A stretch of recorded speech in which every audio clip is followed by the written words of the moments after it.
Basically इसमें तुम ही लोग के लिए बात कर रहे हैं, जिसमें अभी थोड़ा साहिल से बात करते हैं। हाँ, तो जैसा कि अभी साहिल बताया कि 21+ हो रहा है, एज हो रहा है ना।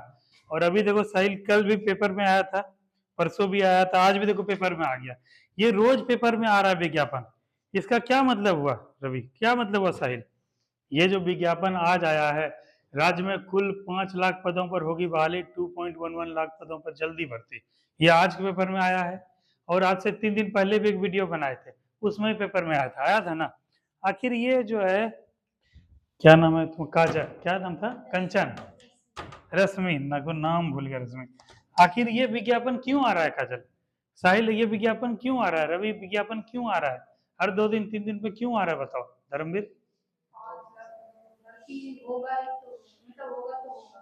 क्योंकि इसमें जो है ना कन्फर्म है कि जो है आज आए कल आए कुछ दिन के बाद आए वैकेंसी आने वाला है, होने वाला है। मतलब अवेयर करने के लिए न्यूज़पेपर में कोई भी जानकारी क्यों दिया जाता है? अवेयर करने के लिए। जैसे आजकल तो मोबाइल से सब लोग जुड़े हुए हो, लेकिन मोबाइल से क्या है कि बहुत सारा सूचना आते रहता है, मैसेज आता है। और पेपर में आने से क्या है कि वो जो है पुख्ता न्यूज होता है, पुख्ता वो है। तो ये है कि कह रहा है कि जो है वैकेंसी आएगा 2,11,000 पदों पर जल्दी। इसमें क्या है कि दरोगा का देखो 1,339 पद खाली है, सिपाही का 21,300 जो है होनी है भर्ती, 21,300 अभी होगा। ठीक है, स्वास्थ्य में इतना इतना करते करते ये सब क्या है, बहुत सारा पद जो है खाली है। कुल जो है 2,11,783 पद है ना खाली। तो साहिल जैसे लड़के, धर्मवीर जैसे लड़के, रश्मि के जैसे लड़की, और भी बहुत सारे, तुम्हारी बहन नहीं है अंशु, हाँ अंशु किधर, हाँ अंशु अलग अलग बैठी है ना, इसीलिए नहीं दिखा। तो सबके लिए क्या है, अच्छा मौका है, बेहतर मौका है साहिल, कि इसी साल जो है नौकरी ले लेने का, इसी साल नहीं अगला साल कंप्लीट हो जाने का। अभी कुछ दिन में आ जाएगा वैकेंसी। तो तुम लोग क्या कर रहे हो कि तुम लोग जो इतना दिन से क्लास कर रहे हो, तुम लोग क्या है दूसरे से तुम लोग को प्लस एडवांटेज मिलेगा कि नहीं? जो लड़का आज विज्ञापन देख के पढ़ाई शुरू करेगा 10 दिन के बाद, और तुम लोग 1 महीना 2 महीना से पढ़ रहे हो, डेली हम लोग बिहार दरोगा पे, बीपीएससी क्वेश्चन पे और बिहार पुलिस के क्वेश्चन पे डिस्कस करते हैं, तो डेली माइंड में जा रहा है, स्पीडी पढ़ते हैं, डेली माइंड में जा रहा है। तो तुम लोग जो है वो ठान लो जीवन में कि 2025 में हमको एक नौकरी ले लेना है, 2025 में, ठीक है। उसके बाद एक नौकरी ले लेना, आगे चल के जो बड़ा तैयारी करना होगा, बड़ा नौकरी करना होगा, उसका बाद में तैयारी करना है। लेकिन अभी क्या है कि जैसे नौकरी मिल जाएगा तो क्या है, घर का स्थिति बेहतर हो जाएगा, तुम लोग खुद स्वराज रोजगार में चले जाओगे, प्रशासन में चले जाओगे।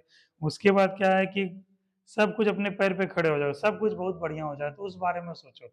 और यही सब सोच के पढ़ाई तुम लोग स्टार्ट करो, और बस तुम लोग को रेगुलर रहना है। और मौका अच्छा है, फिर कब वैकेंसी निकलेगा, कब होगा, अभी परसों बोले थे ना बिहार दरोगा का जो दे रहे थे ज्वाइनिंग लेटर, कितना बोले थे, 68,000 पुलिस के पदों पर होगा, अगले 6 महीना में होगा ना। और देखो आज फिर आ गया, 5 लाख पदों पर होगी वाले, जिसमें 2 से 11 लाखों पे जल्द होगा।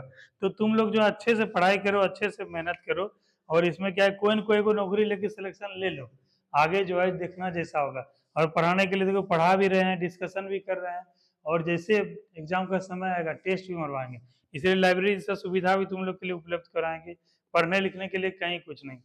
और तुम लोग खास करके लेलक के बच्चों के लिए एक विशेष काम कर रहे हैं, जैसे वर्षा मौसम पानी थोड़ा सा ठीक होगा, मिट्टी उट्टी भरवा के वहाँ भी एक कोचिंग का नींव डालेंगे गांव में।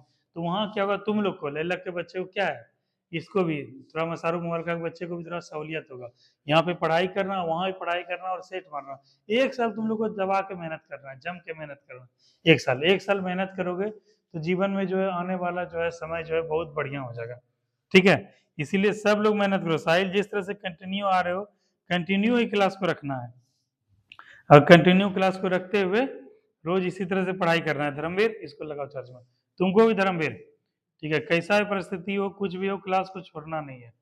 और जो है अगर रेगुलर करते रहोगे तो कहीं न कहीं हो जाएगा। चलो ये हो गया। अब चलो हम लोग करते हैं थोड़ा सा क्वेश्चन पे डिस्कस करते हैं। रश्मि इतना दिन से कहाँ थी तुम? रश्मि कितना नुकसान हुआ तुमको, बताओ, कितना पीछे चली गई। रिदम बनाने में बहुत समय लगता है, और फिर छोड़ दी क्लास तो बताओ क्लास खत्म ही हो गया इतना दिन। इसीलिए अभी जो है ना, अब क्लास कंटिन्यू रखो, अगर सपना है जीवन में कुछ बेहतर करने का, कुछ अलग से पहचान बनाने का, अपना नाम करने का, परिवार माता पिता सबका नाम रोशन करने का, तो ये क्या है, अच्छा बेहतर विकल्प है, माध्यम है। शिक्षा के माध्यम से नौकरी ले लोगी, अच्छा प्रतिष्ठा मिलेगा, सम्मान मिलेगा। और बिजनेस करना साहिल सबके बस का बात नहीं है। बिजनेस करो उसमें पूंजी चाहिए, फिर क्या है कि कोई बड़ा प्लेयर आ जाएगा और उसके बाद बिजनेस टिकेगा कि नहीं टिकेगा ये सब भी बहुत मुश्किल है और स्ट्रगल वाला लाइफ होगा। और यहाँ पे क्या है, थोड़ा सा मेहनत करोगे 1 साल में बढ़िया हो जाएगा। उसके बाद अगर चाहो तो लोन वोन लेके अपना बिजनेस भी खड़ा कर लेना, अपने दूसरे भाई को सेटल कर लेना या कुछ भी कर सकते हो अपने परिवार को, तो बहुत विकल्प है। देखें बुक एडुटेरिया वाला। और ये और बुक क्या हुआ, ये तो यहाँ का बुक क्या हुआ यहाँ का,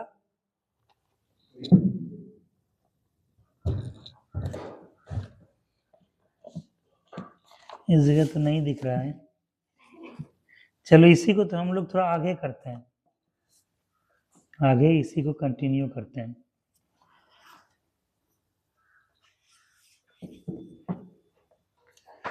एडुटेरिया का ही बुक गायब है। अच्छा ये तो मेरा वाला ही बुक है। रवि तुम बुक खरीद लेना है रवि, ठीक है। और तुम्हारे पास तो बुक है ना, निकालो।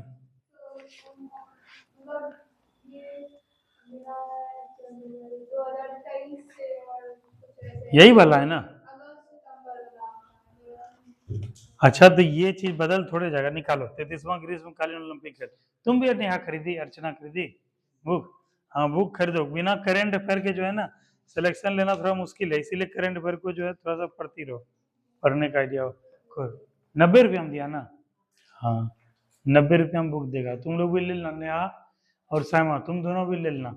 आगे चल के बिहार दरोगा के बुक में बहुत सारा यहाँ से आएगा क्वेश्चन। चलो मोबाइल में ग्रुप में भेजे है ना रश्मि, तुम हो ना ग्रुप में, और उसमें खोलो पेज नंबर 8 है, पेज नंबर 8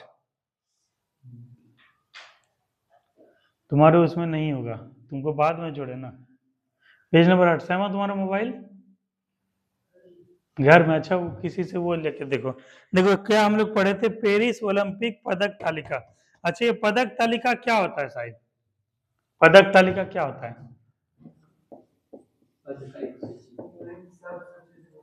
इसमें क्या पदक देने का जो है सूची दिया गया, कौन फर्स्ट नंबर पे है, कौन सेकंड नंबर पे है। तो यहाँ से क्वेश्चन ये बनता है कि ओलंपिक 33वें ग्रीष्मकालीन ओलंपिक खेल में 1 नंबर स्थान पे, प्रथम स्थान पे कौन रहा? प्रथम तालिका में प्रथम स्थान पे अमेरिका रहा, ठीक है। इस बात को ध्यान रखना क्योंकि प्रथम क्या होता है, सबसे इंपॉर्टेंट होता है। तो प्रथम देश सबसे पहला कौन है? अमेरिका, फिर चीन, फिर जापान। तो फर्स्ट सेकेंड थर्ड को याद रखना कि पदक तालिका में। तुम्हारा मोबाइल कहाँ है अर्चना, जरा निकाल के वो तो उसको देंगे अंशु को और इसको। पदक तालिका में प्रथम स्थान किसका रहा? अमेरिका का, फिर चीन का, फिर जापान का। बोले भारत का कौन सा स्थान रहा? 71वां। और पूछेगा कि भारत ने कुल कितने पदक जीते? 6 पदक, ठीक है। हाँ कुल 6 पदक जीते, ठीक है। और यहाँ पर अगर पूछेगा कितने स्वर्ण पदक जीते, तो स्वर्ण पदक एक भी नहीं, रजत पदक पढ़े थे, रजत पदक एक कौन जीते थे? नीरज चोपड़ा, भाला फेंक में 89.45 मीटर, और 5 जो है कांस्य पदक जीता गया। इस प्रकार भारत का स्थान कौन सा रहा? 71वां। उसी के ऊपर अभी एगो देख लो, 62 नंबर पोजीशन किसका है? पाकिस्तान। देखो कितना मेडल जीता है, केवल 1 मेडल। लेकिन वो मेडल कौन सा है, मेडल का रंग कैसा है? सुनहरा, गोल्डन, गोल्ड मेडल। यही अरशद नदीम जो जीता था, ठीक है। बताओ 1 मेडल के वजह से पोजीशन देखो कहाँ पहुंच गया, देखिए। और भारत 6 मेडल जीत के क्या 71वें पोजीशन पे रहा, क्योंकि गोल्ड मेडल क्या है, भारत एक भी नहीं जीता। तो इस बात के लिए जो है, और वैश्विक स्तर पर पहचान बनाने के लिए, और क्या है, वैश्विक स्तर पे अपने आप को स्टेब्लिश करने के लिए खेल कूद भी बहुत जरूरी है। विश्व में बताओ अमेरिका का इतना नाम हो गया, चाइना का इतना नाम हो गया कि टेक्नोलॉजी के मामले में, व्यापार में भी आगे और खेल कूद में भी आगे है। तो ये चीज है। और चौथे नंबर क्या हुआ, मतलब फर्स्ट सेकंड थर्ड, ना गोल्ड जीता, ना सिल्वर जीता, ना ब्रॉन्ज जीता।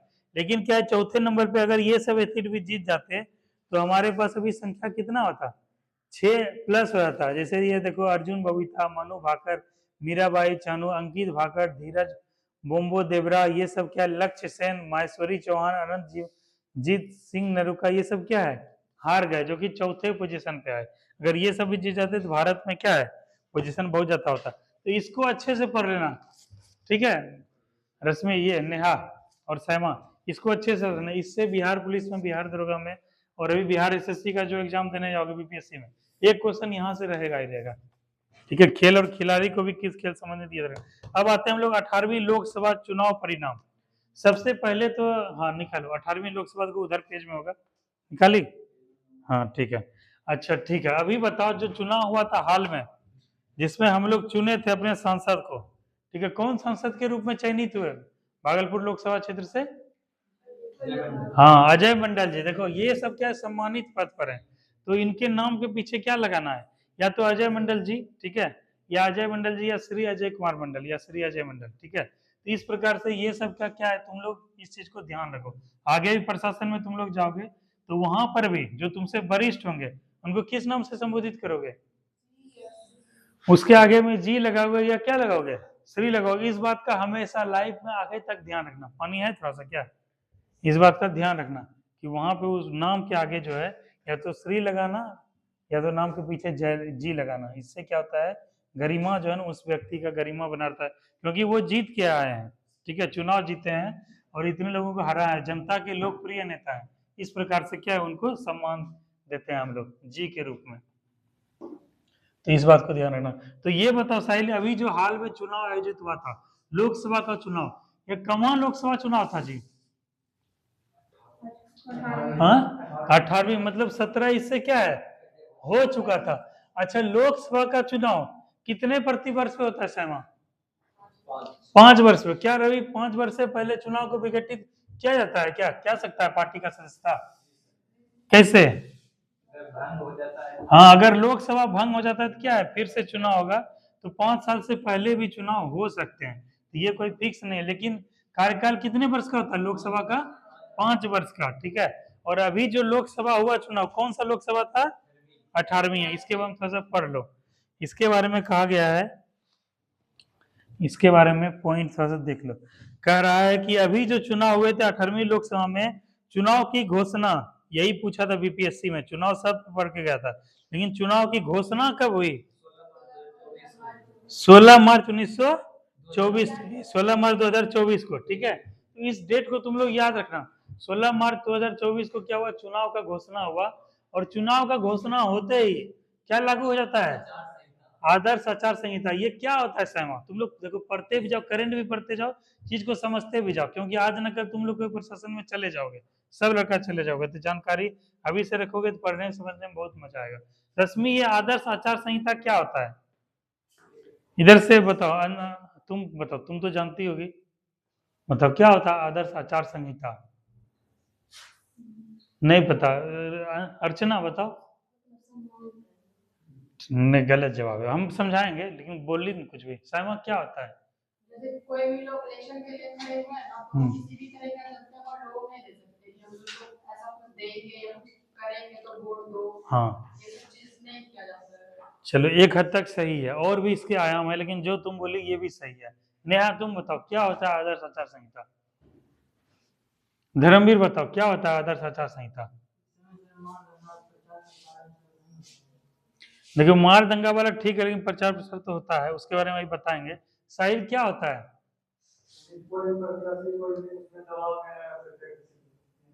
चलो वो भी ठीक हुआ, और प्रत्येक रूप से तुम्हारा जवाब सही है।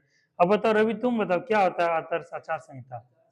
कहीं भी एकजुट होकर बात नहीं किया और इसका निषेध किया जाता है। शहर या फिर गांव सब में कहीं भी एकजुट होकर बात नहीं कर सकते। वो भी सही है, इनडायरेक्ट। देखो आदर्श आचार संहिता, ये नाम के आगे क्या लगा है? आदर्श। और ये होता क्या बेसिकली? आचार संहिता। इसमें क्या होता है, जब लागू हो जाता है तो जो है प्रशासन का नियंत्रण, नियंत्रण जो होता है एक शासन के स्तर पे होता है, एक प्रशासन के स्तर, प्रशासनिक रूप से नियंत्रण हो जाता है, ठीक है। उसमें क्या होता है कि जो चुने हुए प्रतिनिधि हैं उनका पावर क्या होता है, खत्म हो जाता है, लेकिन रहते हैं वो हैं, ठीक है, लेकिन उनका पावर एक तरह से खत्म हो जाता है। और क्या है कि नियंत्रण किसमें आ जाता है, प्रशासन में, ठीक है। ये तो हो गया बेसिक चीज। उसके बाद सरकारी तौर पे कोई भी काम नहीं होगा। सरकारी तौर पे, जैसे सरकारी तौर पे भी जैसे विज्ञापन आया ना, आज विज्ञापन आया, ठीक है, कि वैकेंसी होगा। विज्ञापन क्या है, एक लोक लुभावनी नीति का वो क्या होता है, एक प्रकार है। मतलब क्या है कि जैसे तुमको हम बोले, जैसे अभी क्या है, आदर्श आचार संहिता चुनाव के क्रम में लगता है। कब लगता है? इसका संबंध किससे है? चुनाव से संबंध है। और चुनाव होता है प्रति 5 वर्ष पे होता है। जैसे अभी 2025 चल रहा है, 24 चल रहा है, आगे क्या होगा 2025 होगा, फिर आगे क्या होगा 2026। समझो बात को। अभी क्या है कि जिस दिन से, तारीख कितना है 16 मार्च 2024, 16 मार्च 2024 से कोई भी सरकारी तौर पे विज्ञापन जारी नहीं किया सरकार के द्वारा। कोई भी प्रकार का योजना, सरकारी तौर पे विज्ञापन, सरकारी तौर पे कोई भी योजना या सरकारी तौर पे कोई भी नीति सरकार के द्वारा जारी नहीं किया जाएगा, और ये सबका नियंत्रण प्रशासन के अंतर्गत आ जाएगा। ठीक है, जैसे अभी लोकसभा चुनाव होने वाला था, ठीक है, बहुत सारा पार्टी रहता है, भारतीय जनता पार्टी है, भारतीय राष्ट्रीय कांग्रेस है, आम आदमी पार्टी है, जन स्वराज पार्टी है, राष्ट्रीय जनता दल है, जदयू है, बहुत सारा है ना। अब कोई पार्टी का सही से खड़ा हुआ, लेकिन सरकार बोला है कि नहीं, अगर इस बार चुनाव जीतेंगे तो जीतने से पहले क्या कि सबको, जितने लोगों के अकाउंट में 5-5 हजार रुपया चला जाएगा, ठीक है, तो सब किसको वोट देगा, जो बोला है 5-5 हजार रुपया चला जाएगा। इससे क्या हुआ, लोक लुभावनी हो, क्या हुआ, नीति हुआ, ठीक है, लोगों को आकृष्ट करने के लिए, आकर्षित करने के लिए। तो ये सब चीज उस क्रम में कोई विज्ञापन जारी नहीं होगा, कोई सरकारी काम जो है क्या होगा, जो चलते आ रहा है वो तो चलते रहेगा, ठीक है, लेकिन नया कोई क्या है उस ड्यूरेशन में जारी नहीं होगा, कोई भी योजना जो है उस क्रम में जारी नहीं होगा, कोई पॉलिसी नया जारी नहीं होगा। उसके बाद क्या है कि चुनाव जो है आयोजित होगा, प्रशासन में जब नियंत्रण आ जाएगा, इसी के साथ जो है 400 कौन सा धारा रहता है वो सब लागू हो जाएगा। मतलब क्या है, एक जगह तुम लोग जो है ना एक जगह इकट्ठा नहीं हो सकते हो, कहीं पे उस तरह से क्या है पैसे का वो नहीं हो सकता है। जैसे देखो बैरिकेटिंग हो जाएगा, पुलिस प्रशासन का एक्टिविटी बढ़ जाता है, कोई हाँ गाड़ी वगैरह चेक होने लगता है, कोई पैसा तो नहीं बांट रहा है, कोई प्रतिनिधि खड़ा हुआ है कि अपने आदमी को जिताने के लिए 1 करोड़ रुपया लेके जा रहा है, ठीक है, तो ये सब चीज नहीं हो जाएगा। वाहन क्या है कि चेक वगैरह किया जाएगा, जांच किया जाएगा, किसी तरह कोई लोग मतलब अननेसेसरी कोई घटना नहीं घटे। तो ये सबसे संबंधित है किसका, आदर्श आचार संहिता का। अभी क्या है कि 2025 में लोकसभा चुनाव हो गया 16 मार्च को, जब तक नहीं हुआ, जैसे डेट है नतीजे 4 जून आया ना, 4 जून, इसके बारे में भी बात करेंगे। 4 जून तक आचार संहिता लागू रहा। इस समय क्या है, कोई भी सरकार मुख्य रूप से पावर में नहीं था। 4 जून के बाद आचार संहिता खत्म हो गया, फिर पावर में आया सरकार, उसके बाद क्या है कि योजना वगैरह लागू हुआ। अभी क्या है, विधानसभा को चुनाव कब होगा, 25 में। तो चुनाव के समय जब घोषणा होगा उस समय से क्या लग जाएगा, आचार संहिता लागू हो जाएगा। तो अभी बिहार में किसका सरकार है, जदयू का सरकार है ना, भाजपा का सरकार है। अभी भाजपा का सरकार, जदयू का सरकार कोई योजना नहीं ला पाएगा। उस समय नहीं बोलेगा कि जो है 5 लाख वैकेंसी आएगा और सबको जो है ये मिलेगा, सबको ये योजना मिलेगा, ये सब वृद्धा पेंशन, ये सब उस समय कुछ भी नया नहीं होगा, पुराना वाला जो चल रहा है वही चलते रहेगा। फिर 2026 में पंचायत का चुनाव होगा, फिर आचार संहिता लागू हो जाएगा। तो चुनाव के क्रम में और चुनाव के समाप्ति तक आचार संहिता लगा रहता है। इसमें क्या होता है, आदमी का बंदूक सब भी जब्त हो जाता है। जैसे किसी के पास वो वाला लाइसेंस वाला अगर बंदूक है, पिस्टल है, तो वो सबको क्या करना पड़ता है, साइन थाना में, या तो थाना में जमा कीजिए आप, या तो गन हाउस में, या फिर गन हाउस में, क्योंकि आप ये अपने लाइसेंस शस्त्र को क्या है लेकिन नहीं घूम सकते, कोई भी तरह घटना हो सकता है। उसमें देखते हैं क्या माहौल रहता है, चुनाव के समय में अलग ही माहौल लगता है। उसके बाद दारूबंदी वाले जगह में चेक किया था, कहीं दारू किसी को बांटने के लिए तो नहीं जा रहा है, किसी को बांटने के लिए पैसा तो नहीं जा रहा है, कोई बंदूक वगैरह लेके किसी को धमकाने हड़काने तो नहीं जा रहा है। तो ये सब चीज होता है कब, आचार संहिता क्रम में, तो यही लागू होता है। विधानसभा से पहले भी लागू होगा, विधानसभा का चुनाव जब होगा समाप्त होगा। अभी पंचायत का चुनाव हो 26 में, इसके पहले लागू हो जाएगा, फिर समाप्त। इस समय कोई सरकारी काम नहीं होगा, जो चल रहा है वही चल रहा है। तो यही चीज समझ गए आचार संहिता क्या होता है। अब देखो 16 मार्च 2024 को इसके साथ ही आदर्श आचार संहिता लागू हुआ। इस लाइन को हाईलाइट करो अच्छे से, 16 मार्च 2024, इस डेट को याद रखना। उसके बाद कह रहा है 18वीं लोकसभा चुनाव 19 अप्रैल से 1 जून तक। बोले कब से कब तक चुनाव आयोजित होगा, क्वेश्चन पूछ देगा साइमा कि तुम देखो वो तो कर रही हो लेकिन वो पॉसिबल नहीं है। देखो 90 रुपये में क्या करोगी, एक बुक खरीद लोगी, हाईलाइटर से क्या है हाईलाइट करो, क्योंकि दरोगा का एग्जाम अभी देने जाओगे, वैकेंसी देख रही हो ना, आया है ना दरोगा का बहुत सारा वैकेंसी, 1900 प्लस 2000 प्लस पद भर भी सकता है। और कुछ दिन में जैसे ही ये सब राजगीर जाएगा लड़का सब, उसके क्या दरोगा का वैकेंसी आ जाएगा, वहां पे 22 से 25 क्वेश्चन रहेगा, यही सब क्वेश्चन रहेगा, वहां ये सब क्वेश्चन कम आएगा। तो वहां क्वेश्चन पूछ देगा साइमा दरोगा में कि 18वीं लोकसभा का चुनाव कब से कब तक संपन्न हुआ? 19 अप्रैल से 1 जून। इस डेट को अच्छे से याद रखना, हाईलाइट करना। रवि तुमको बुक खरीद लेना है, तुम अर्चना खरीद लियो, 90 रुपया लगेगा, लेकिन क्या है बहुत कारगर होगा बीपीएससी के लिए, बिहार दरोगा के लिए, रेलवे के लिए, बिहार पुलिस के लिए, सब एग्जाम के लिए। और पूछेगा अभी जो हाल ही में 18वीं लोकसभा का चुनाव आयोजित हुआ, कितने चरणों में आयोजित हुआ? 5 चरण, 6 चरण, 7 चरण, 8 चरण? 7 चरण, ठीक है। उसके बाद कहेगा कि चुनाव के परिणाम या नतीजे कब जारी हुए? 4 जून को। सभी पार्टी को स्पष्ट बहुमत नहीं किसी प्राप्त हुआ। स्पष्ट बहुमत, देखो एक टर्म लिखा हुआ है स्पष्ट बहुमत। तो हमको ये साहिल बताएगा कि बहुमत क्या होता है। साहिल साहिल बताओ बहुमत क्या होता है? उसमें जितना सीट है, मान के चलो 500 सीट है, तो बहुमत के लिए कितना चाहिए? आधा से अधिक, मतलब 250। अगर किसी को 251 आ गया तो 251 वाला क्या हो गया? बहुमत में आ गया। अगर 249 रह गया, एक का आया 249, एक का आया 51, तो सरकार कौन बनाएगा? 251, क्योंकि इसको क्या है, बहुमत ज्यादा मिला है और बहुमत का आंकड़ा है 500, 500 का आधा से ज्यादा इसको मिल गया है और इसको कम, इसीलिए सरकार ये बनाएगा अगले 5 साल के लिए। इसीलिए यहाँ कहा जाता है कि वोटिंग कैसे करना चाहिए, सोच समझ के। आपके एक एक वोट से, ठीक है, कोई गलत पार्टी या गलत उम्मीदवार या फिर गलत सरकार बन सकता है, ठीक है। और वो सरकार कब तक या वो आदमी कब तक रहेगा? 5 साल तक। 5 साल तक बदल नहीं सकते उन्हें। इसीलिए एक एक वोट का क्या है? महत्व है, एक एक वोट का वैल्यू है। इसीलिए मतदान को सही रूप में समझ के, सोच समझ के, सही आदमी को, सही पार्टी को क्या जाना चाहिए, ताकि वो तुम्हारा सही रूप से प्रतिनिधित्व कर सके। तो यही सब है। चलो ये हुआ। और उसके बाद देखो कौन कौन पार्टी को कितना वोट मिला था। Bharatiya Janata party, BJP, Indian national Congress. तो धर्मवीर तुम्हारे पास भी मोबाइल है ना? दो तो उसको, साइमा को दो तो, उसको दिख, वो उसके पास ऐसे ही लेके बैठी है। दो तो मोबाइल खोल के दे दो उसको। हाँ ठीक है। देखो कई सारा पार्टी था। बीजेपी का मतलब भारतीय जनता पार्टी, आईएनसी मतलब इंडियन नेशनल कांग्रेस। वैसे तो 8-9 पार्टी हैं, ठीक है, लेकिन यही दोनों मुख्य पार्टी हैं। उसका Samajwadi party, all India Trinamool Congress, Mamata Banerjee, AITC, DMK, द्रमुर मुद्रक, ये क्या है, कांग्रेस या पार्टी है, टीडीपी है, जेडीयू, जनता दल यूनाइटेड। तो सबका प्रतिशत देखो, 100% में किसको कितना ज्यादा वोट आया। तो सबसे ज्यादा सीट कौन पार्टी को आया? भारतीय जनता पार्टी को। तो उसमें बीपीएससी में या बिहार दरोगा या बिहार पुलिस में पूछ देगा 18वीं लोकसभा चुनाव के अंतर्गत सर्वाधिक जो है सीट प्राप्त करने वाला पार्टी कौन सा था? भारतीय जनता पार्टी, ठीक है। पूछ देगा कितना प्रतिशत आया, तो क्या मारोगे? 36% आया, ठीक है। इस दोनों को याद रखना, एक नंबर भाजपा और 240 सीट और 36। कहेगा दूसरे नंबर पे पार्टी कौन बना? इंडियन नेशनल कांग्रेस, कितना सीट आया? 99। और कितना प्रतिशत सीट आया, प्रतिशत आया वोट?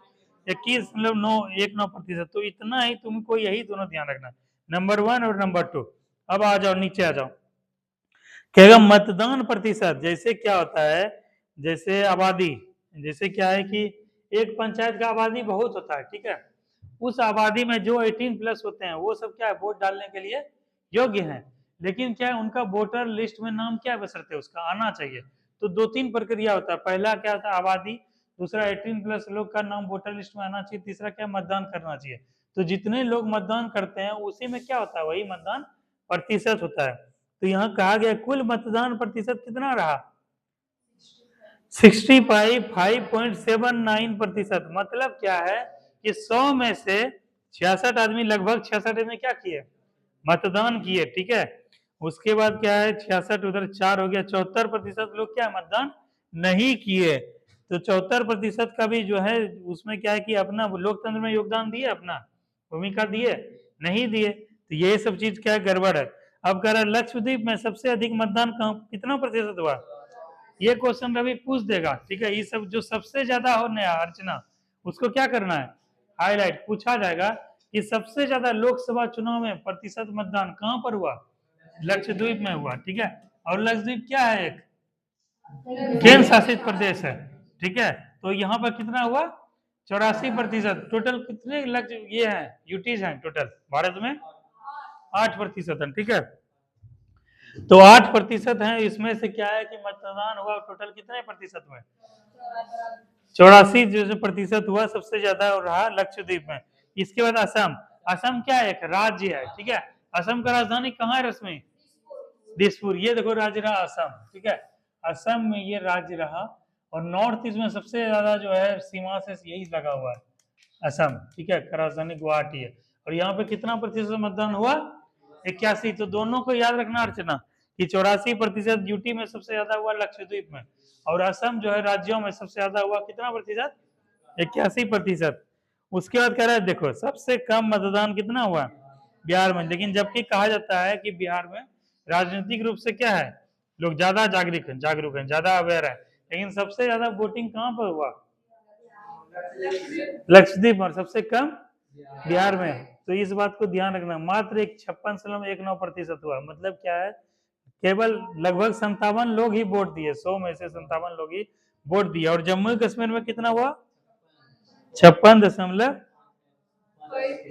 लेकिन ये तो क्या है कि हाँ, उसके बाद जो दूसरा कम जनसंख्या प्रतिशत मतदान हुआ जम्मू कश्मीर में। तो ध्यान रखना, कहेगा कि देखो ये क्वेश्चन आता नहीं है लेकिन फिर भी देख लो, चुने गए सांसदों की औसत आयु कितनी वर्ष है? 56 वर्ष, ठीक है। औसत में तुम लोग पढ़े हो ना, जैसे क्या है, किसी का आयु है 40 वर्ष, किसी का है 60 वर्ष, किसी का है 75 वर्ष, किसी का है 65 वर्ष, ठीक है। तो इसको औसत निकालने के लिए क्या करते हैं, चारों को मल्टीप्लाई जोड़ देते हैं और बटे जितना है उतना भाग देते हैं। तो 40 60 कितना हुआ? 100, 175 और 5 80 और इधर 240। 240 भागा कितना कर देंगे? 1 2 3 4 बटे 4। तो एवरेज कितना निकल गया इसका? 60। उसी तरह जो है इस बार जितने लोकसभा में सांसद चुने गए उसका औसत आयु कितना था? 56 वर्ष था, ठीक है। और 3 सांसद 25 वर्ष के हैं। हमको रवि ये बताओ कितने वर्ष के बाद लोग सांसद के उम्मीदवारी के लिए अप्लाई कर सकते हैं या सांसद बन सकते हैं? 25 साल क्या है, न्यूनतम उम्र है, ठीक है। और अधिकतम का कोई लिमिट नहीं है, ठीक है। तुम 80 साल में भी अपने लिए नामांकन कर सकते हो, लेकिन मिनिमम है। एक कहता है मेच्योरिटी का एक उम्र जो होता है क्या है, जैसे 21 साल में मतदान करता था, लेकिन आदमी चुनने के लिए 18 साल में मैच्योर हो गया। लेकिन विधान जैसे ग्राम पंचायत का चुनाव लड़ने के लिए 21 साल में लोग क्या है, मैच्योर हो गया।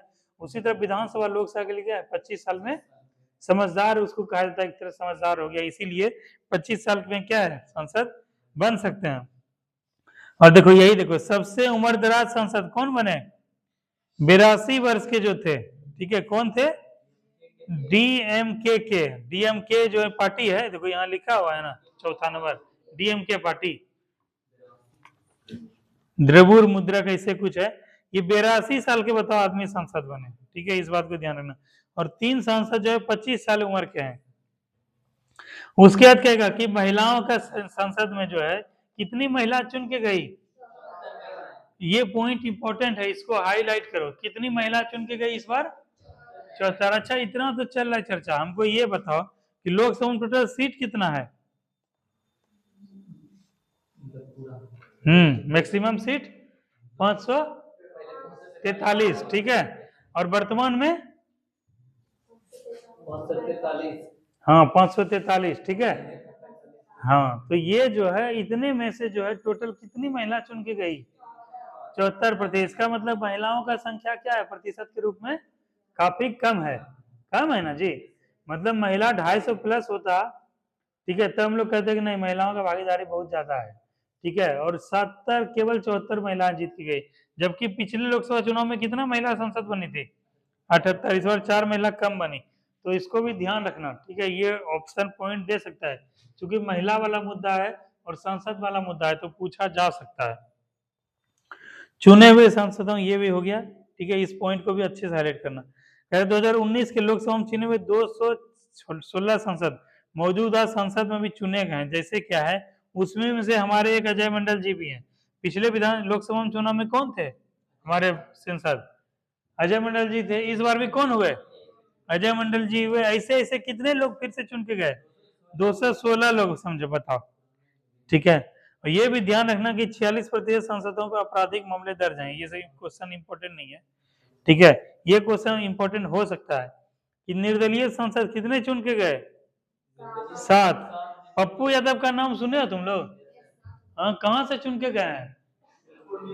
पूर्णिया से। देखो वेरी गुड, पूर्णिया से जो है जदयू के उम्मीदवार को भी, भाजपा के उम्मीदवार, और ये पार्टी मतलब दोनों एक पार्टी वो था, और इस सबको हरा दिए और निर्दलीय के रूप में क्या हुआ, जीत गए। सोचो उनका लोकप्रियता कितना होगा कि इतने इतने पार्टी को रहने के बावजूद देखो पप्पू यादव जी हरा दिए सबको। तो ऐसे ऐसे पूरा देश भर में कितने सांसद चुने गए, 7 निर्दलीय सांसद चुने गए, जिसमें क्या है 7 चुने गए, और कुल में से कितने मुस्लिम सांसद चुने गए, 24, और बौद्ध सांसद 3। ये क्वेश्चन आएगा नहीं, लेकिन निर्दलीय वाला इंपॉर्टेंट पॉइंट है, 7 निर्दलीय सांसद।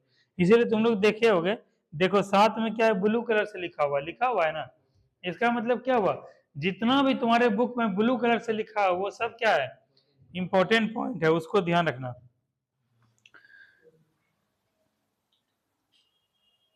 उसके बाद यहाँ आ जाओ 12वीं लोकसभा में आ जाओ, एक पॉइंट के बाद कहेगा भाजपा प्रत्याशी शंकर लालवानी द्वारा सर्वाधिक 12,26,000 वोट प्राप्त हुए। कहेगा इस शंकर लालवानी को हाईलाइट करो, चाहे अंडरलाइन करो।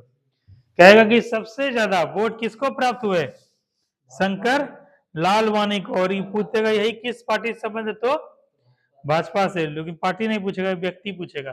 तो शंकर लालवानी को हाईलाइट करना, इनको बताओ 12,26,000 वोट प्राप्त हुआ। ठीक है, अगला क्वेश्चन है कि जो है जैसे क्या है कि सबसे स्वच्छ शहर, पूरा देश भर में सबसे स्वच्छ शहर का तमगा किसको लगा हुआ, किस शहर को, इंदौर क्या है, पूरा देश भर में सबसे सुंदर स्वच्छ शहर है। और इंदौर में ही क्या हुआ था कि लोकसभा सीट के लिए सर्वाधिक क्या है, नोटा। नोटा का फुल फॉर्म बताओ रवि, वहां पूछा सकता है कि नोटा का फुल फॉर्म क्या है। जैसे एक बात ये बताओ साहिल, आज तक वोट किए हो तुम, ठीक है, रवि तुम वोट किए हो, साइमा तुम वोट की हो, नेहा तुम लोग वोट क्यों नहीं करती हो जी, वोटर आईडी कार्ड बनवाओ, नाम जुड़वाओ मतदाता सूची में, तुम लोग अपने वार्ड को पकड़ो। कौन सा वार्ड है तुम लोग का, 8 नंबर वार्ड है, तो 8 नंबर वार्ड का जो प्रतिनिधि है, वार्ड है, उसको पकड़ो, बोलो कि हम लोग का वोटर लिस्ट में नाम जुड़वाइए तुम। हाँ तो क्या बोले हैं, हाँ जुड़वाओ, तब ना अभी चुनाव होगा, विधानसभा का चुनाव होगा, कई सारा चुनाव होगा, तब ना अपना वोटिंग होगी। तो यही क्या है कि ये चीज जो है पूछा गया था यहाँ पर। एक प्रश्न था नोटा, तुम लोग जो चुनाव वोट किए होगे, देखे हो रवि कभी नोटा, हाँ देखो साहिल देखा है, ध्यान दिया करो तुम लोग में कोई वोटिंग की हो, तुम लोग आज तक वोटिंग नहीं की हो, रश्मि तुम भी वोटिंग नहीं की हो, हाँ तब वोट क्यों नहीं की बताओ, देश के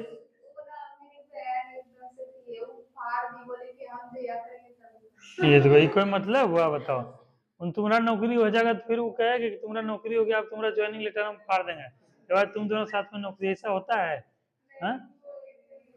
ठीक है, उसको रखा करो। और देश के विकास में क्या है, तुम्हारा तब तो योगदान नहीं हो पाया इस तरह से, क्योंकि प्रतिनिधि को चुनी नहीं, और पहला लाइफ का पहला वोटिंग जो है सबको यादगार रहता है अच्छे से, इसीलिए वोटिंग करना चाहिए, इस बार आएगा तो वोटिंग करना, ठीक है। तो उसी में सबसे नीचे सबका चिन्ह बना रहता है, ठीक है, इससे बटन रहता है, उसका फोटो रहता है, और पार्टी का निशान रहता है, तीर रहेगा, कमर रहेगा, लालटेन रहेगा, ठीक है, सब रहेगा।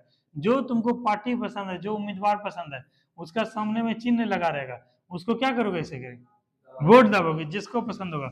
और एक रहता है नोटा, सबसे नीचे में रहेगा, सबसे नीचे में, जैसे कि ऊपर कोई पार्टी हो सकता है, कोई पार्टी हो सकता है, लेकिन क्या नोटा क्या फिक्स है जो कि सबसे नीचे में होगा। नोटा का क्या मतलब हुआ बताओ, और नोटा क्यों दिया था धर्मवीर, तुम बताओ।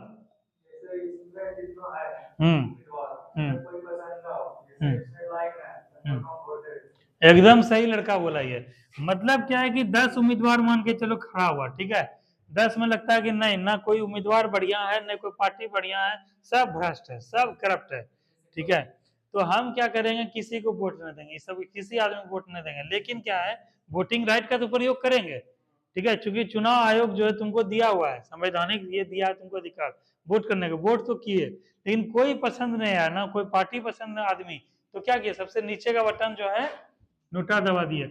और नोटा का फुल फॉर्म होता है नन ऑफ दी एबव, मतलब उपयुक्त में से कोई नहीं, जैसे एग्जाम देने जाती हो ना, उसमें रहता है ना एक ऑप्शन उपयुक्त में से कोई नहीं, तो देखने दो, जैसे ये क्वेश्चन बैंक है, ठीक है, जैसे यहाँ देखो एक क्वेश्चन दिया हुआ है ना निम्नलिखित में से कौन सा कथन सत्य नहीं है? A B C T. चौथा 5वां नंबर है उपयुक्त में से कोई नहीं। मतलब ऊपर का जितना कथन है वो क्या है? कोई भी सत्य नहीं है। तो क्या मारोगे? None of the above. तो वही चीज है, नोटा का मतलब यही होता है, नन ऑफ द अबव, मतलब उपयुक्त में से कोई भी नहीं। ठीक है, तो ये नोटा, इसका प्रयोग आदमी करता है। और उसी के बारे में क्वेश्चन आया है कि इंदौर लोकसभा सीट के लिए सर्वाधिक कौन सा मत हुआ था? नोटा प्राप्त हुआ था। ठीक है, अब तक का किसी भी लोकसभा तथा विधानसभा चुनाव में नोटा को मिले सर्वाधिक मत है, बताओ। 2,18,674। क्योंकि लोग वहां का बहुत जागरूक है, पढ़ा लिखा शिक्षित है। कई सारे भ्रष्ट नेता मंत्री नहीं चाहते हैं कि लोग क्या है, शिक्षित हुए, पढ़े लिखे। ठीक है, जैसे तुम लोग वो मूवी देखे हो जी, 12th फेल, देखे हो मूवी? उसमें देखे हो वो क्या बोलते हैं, इंटरव्यू के समय क्या बोलते हैं, बताओ।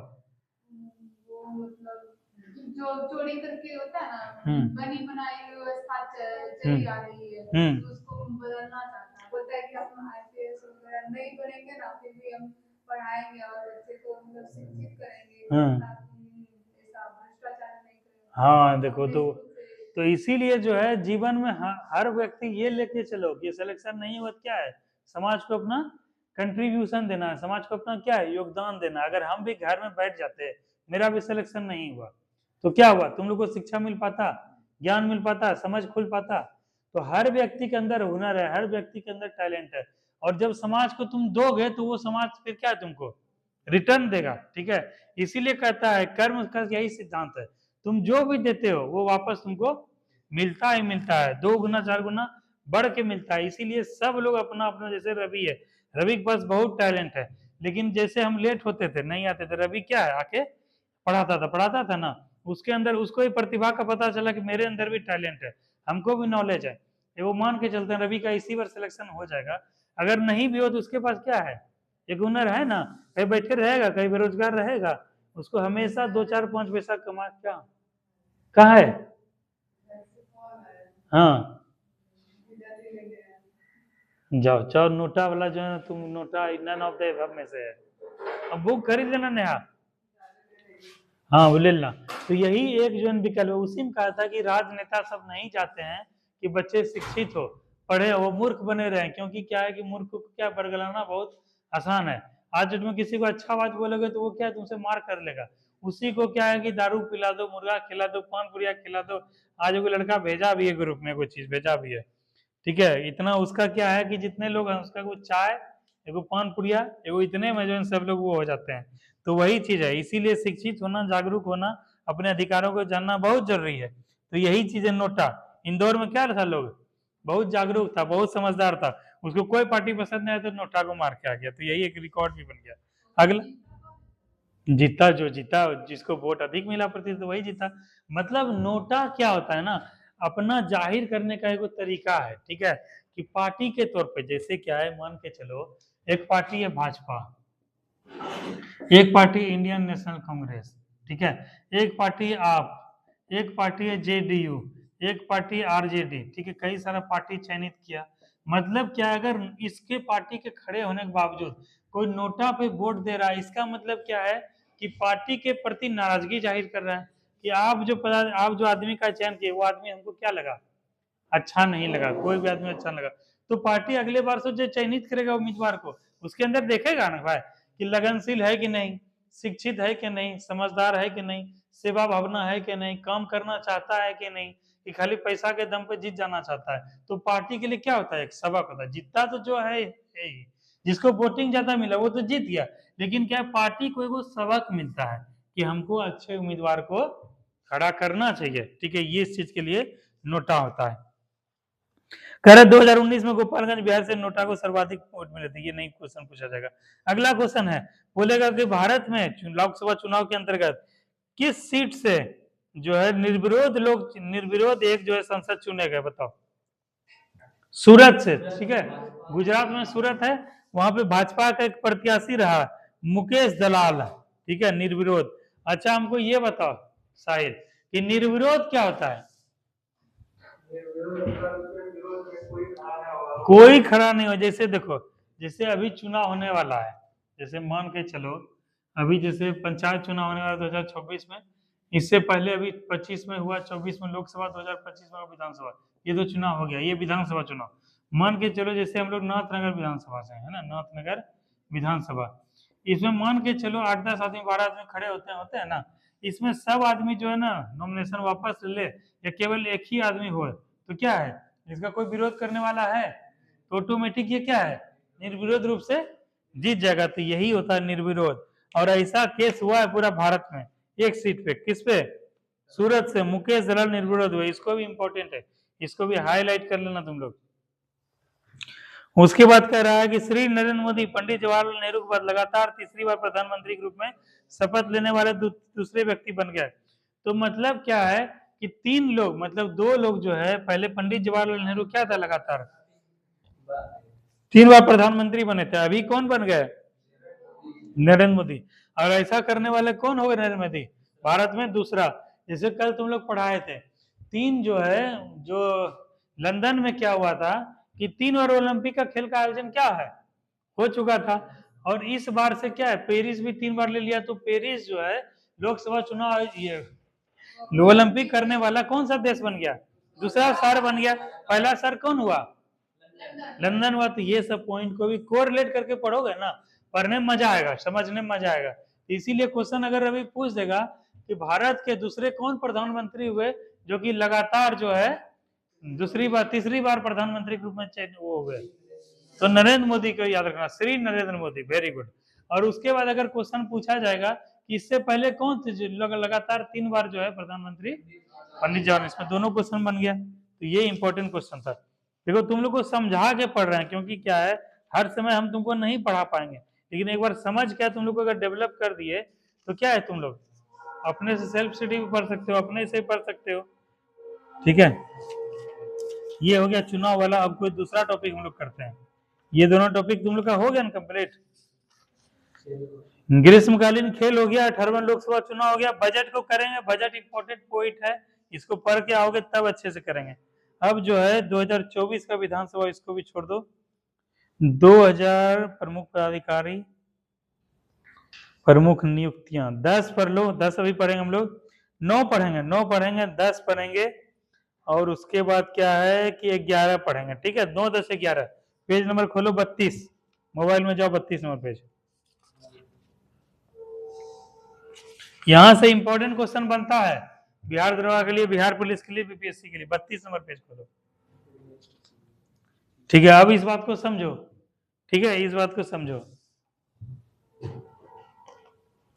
कह रहा है कैबिनेट सचिव, जैसे होते हैं कैबिनेट मंत्री होते हैं रवि, उसी तरह कौन होते हैं, कैबिनेट सचिव। तो तुम लोग को उस दिन बताए थे, एक होता है शासन, एक होता है प्रशासन। ये आता है लड़के और ये आता है पढ़ के। ठीक है, ये पढ़ाई करके प्रशासन में। तुम लोग भी मान के चलो, किसी का सपना है कि हमको आईएएस बनना है, किसी का सपना है हमको आईपीएस बनना है, किसी को एसडीएम बनना है, किसी को डीएसपी बनना है, किसी को दरोगा बनना है, किसी को कुछ भी बनना है।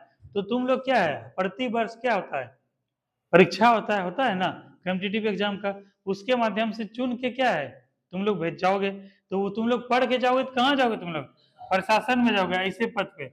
और जो लोग लड़ के जाएगा वो सब जनता द्वारा चुन के जाएगा, वो किस में जाएगा, शासन में। तो यही जाके कैबिनेट मिनिस्ट्री होते हैं। उसी तरह होते हैं कैबिनेट सचिव, हर जगह सचिव होते हैं, और ये आईएएस रैंक के होते हैं, आईएएस ही होते हैं। तो पूछा जाएगा कि वर्तमान में कैबिनेट सचिव कौन है, टीवी सोमनाथन, इंपॉर्टेंट है। अगला कहेगा विदेश सचिव, ये कौन है, विक्रम मिश्री। ये सब ये आईएफएस हैं, विक्रम मिश्री। ये क्या है, विदेश मंत्रालय का कोई भी जानकारी हो, कुछ भी होगा तो ये होगा। इसके नीचे जो है, जैसे सबसे बड़ा पद होता है यूपीएससी, होता है यूपीएससी, यूपीएससी होता है। उसके बाद क्या होता है, एसएससी। उसके बाद इसी के पर्टिकुलर क्रम में क्या चलता है, बीपीएससी चलता है और बिहार एसएससी चलता है ना। तो देखो समझो चीज को, कहाँ रह गए थे तुम लोग मिथुन जी।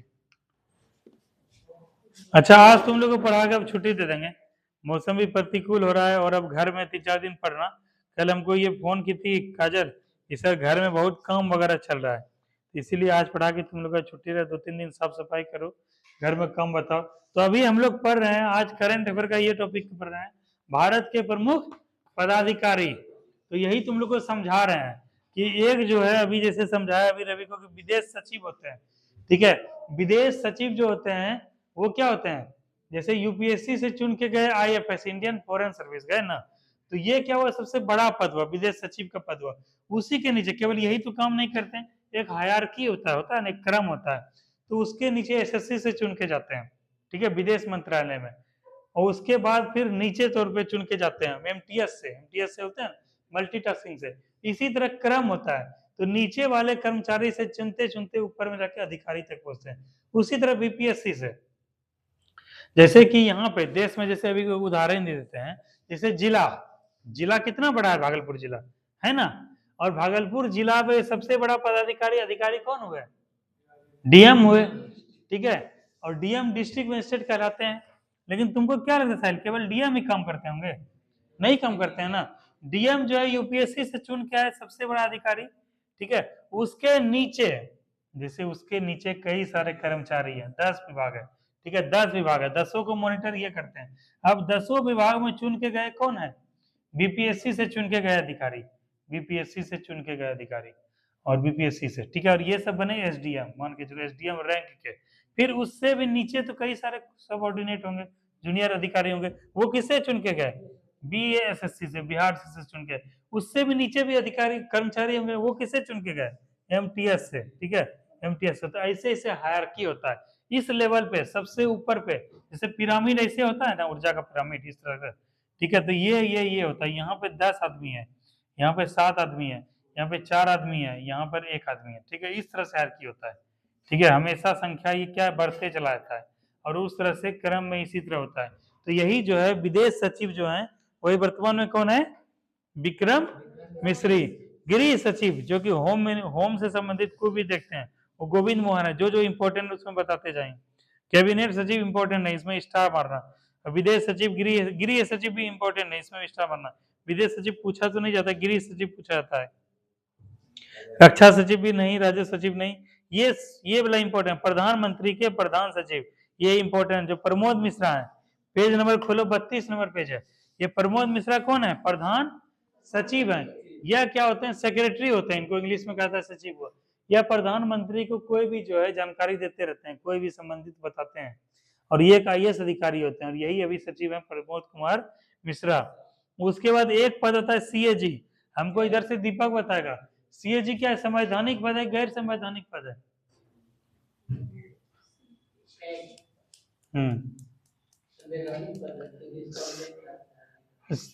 साइमा तुम बताओ, कैग जो है महालेखा परीक्षक, ये संवैधानिक पद है या गैर संवैधानिक है?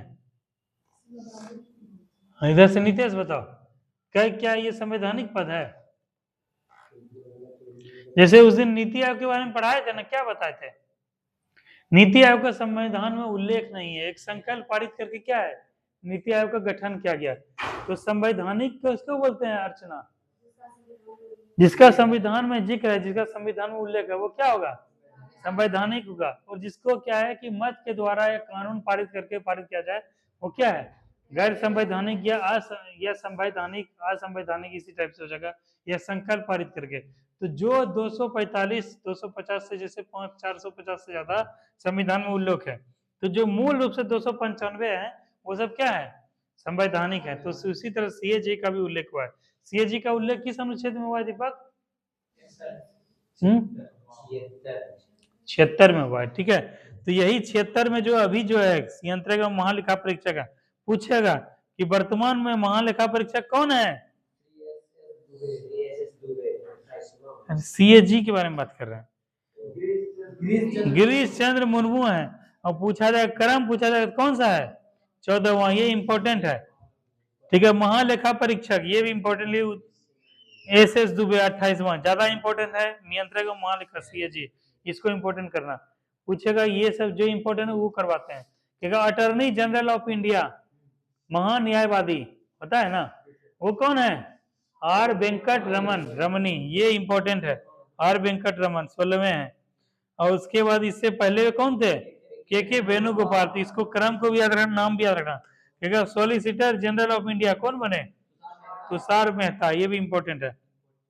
और सबसे वीवीआई जो क्वेश्चन आया, उच्चतम न्यायालय के मुख्य न्यायाधीश, ये एक तो उच्चतम न्यायालय होते हैं, उसमें भी कई सारे न्यायाधीश होते हैं। जैसे देश भर में साहिल, देश भर में 25 क्या है हाई कोर्ट है, हाई कोर्ट है ना।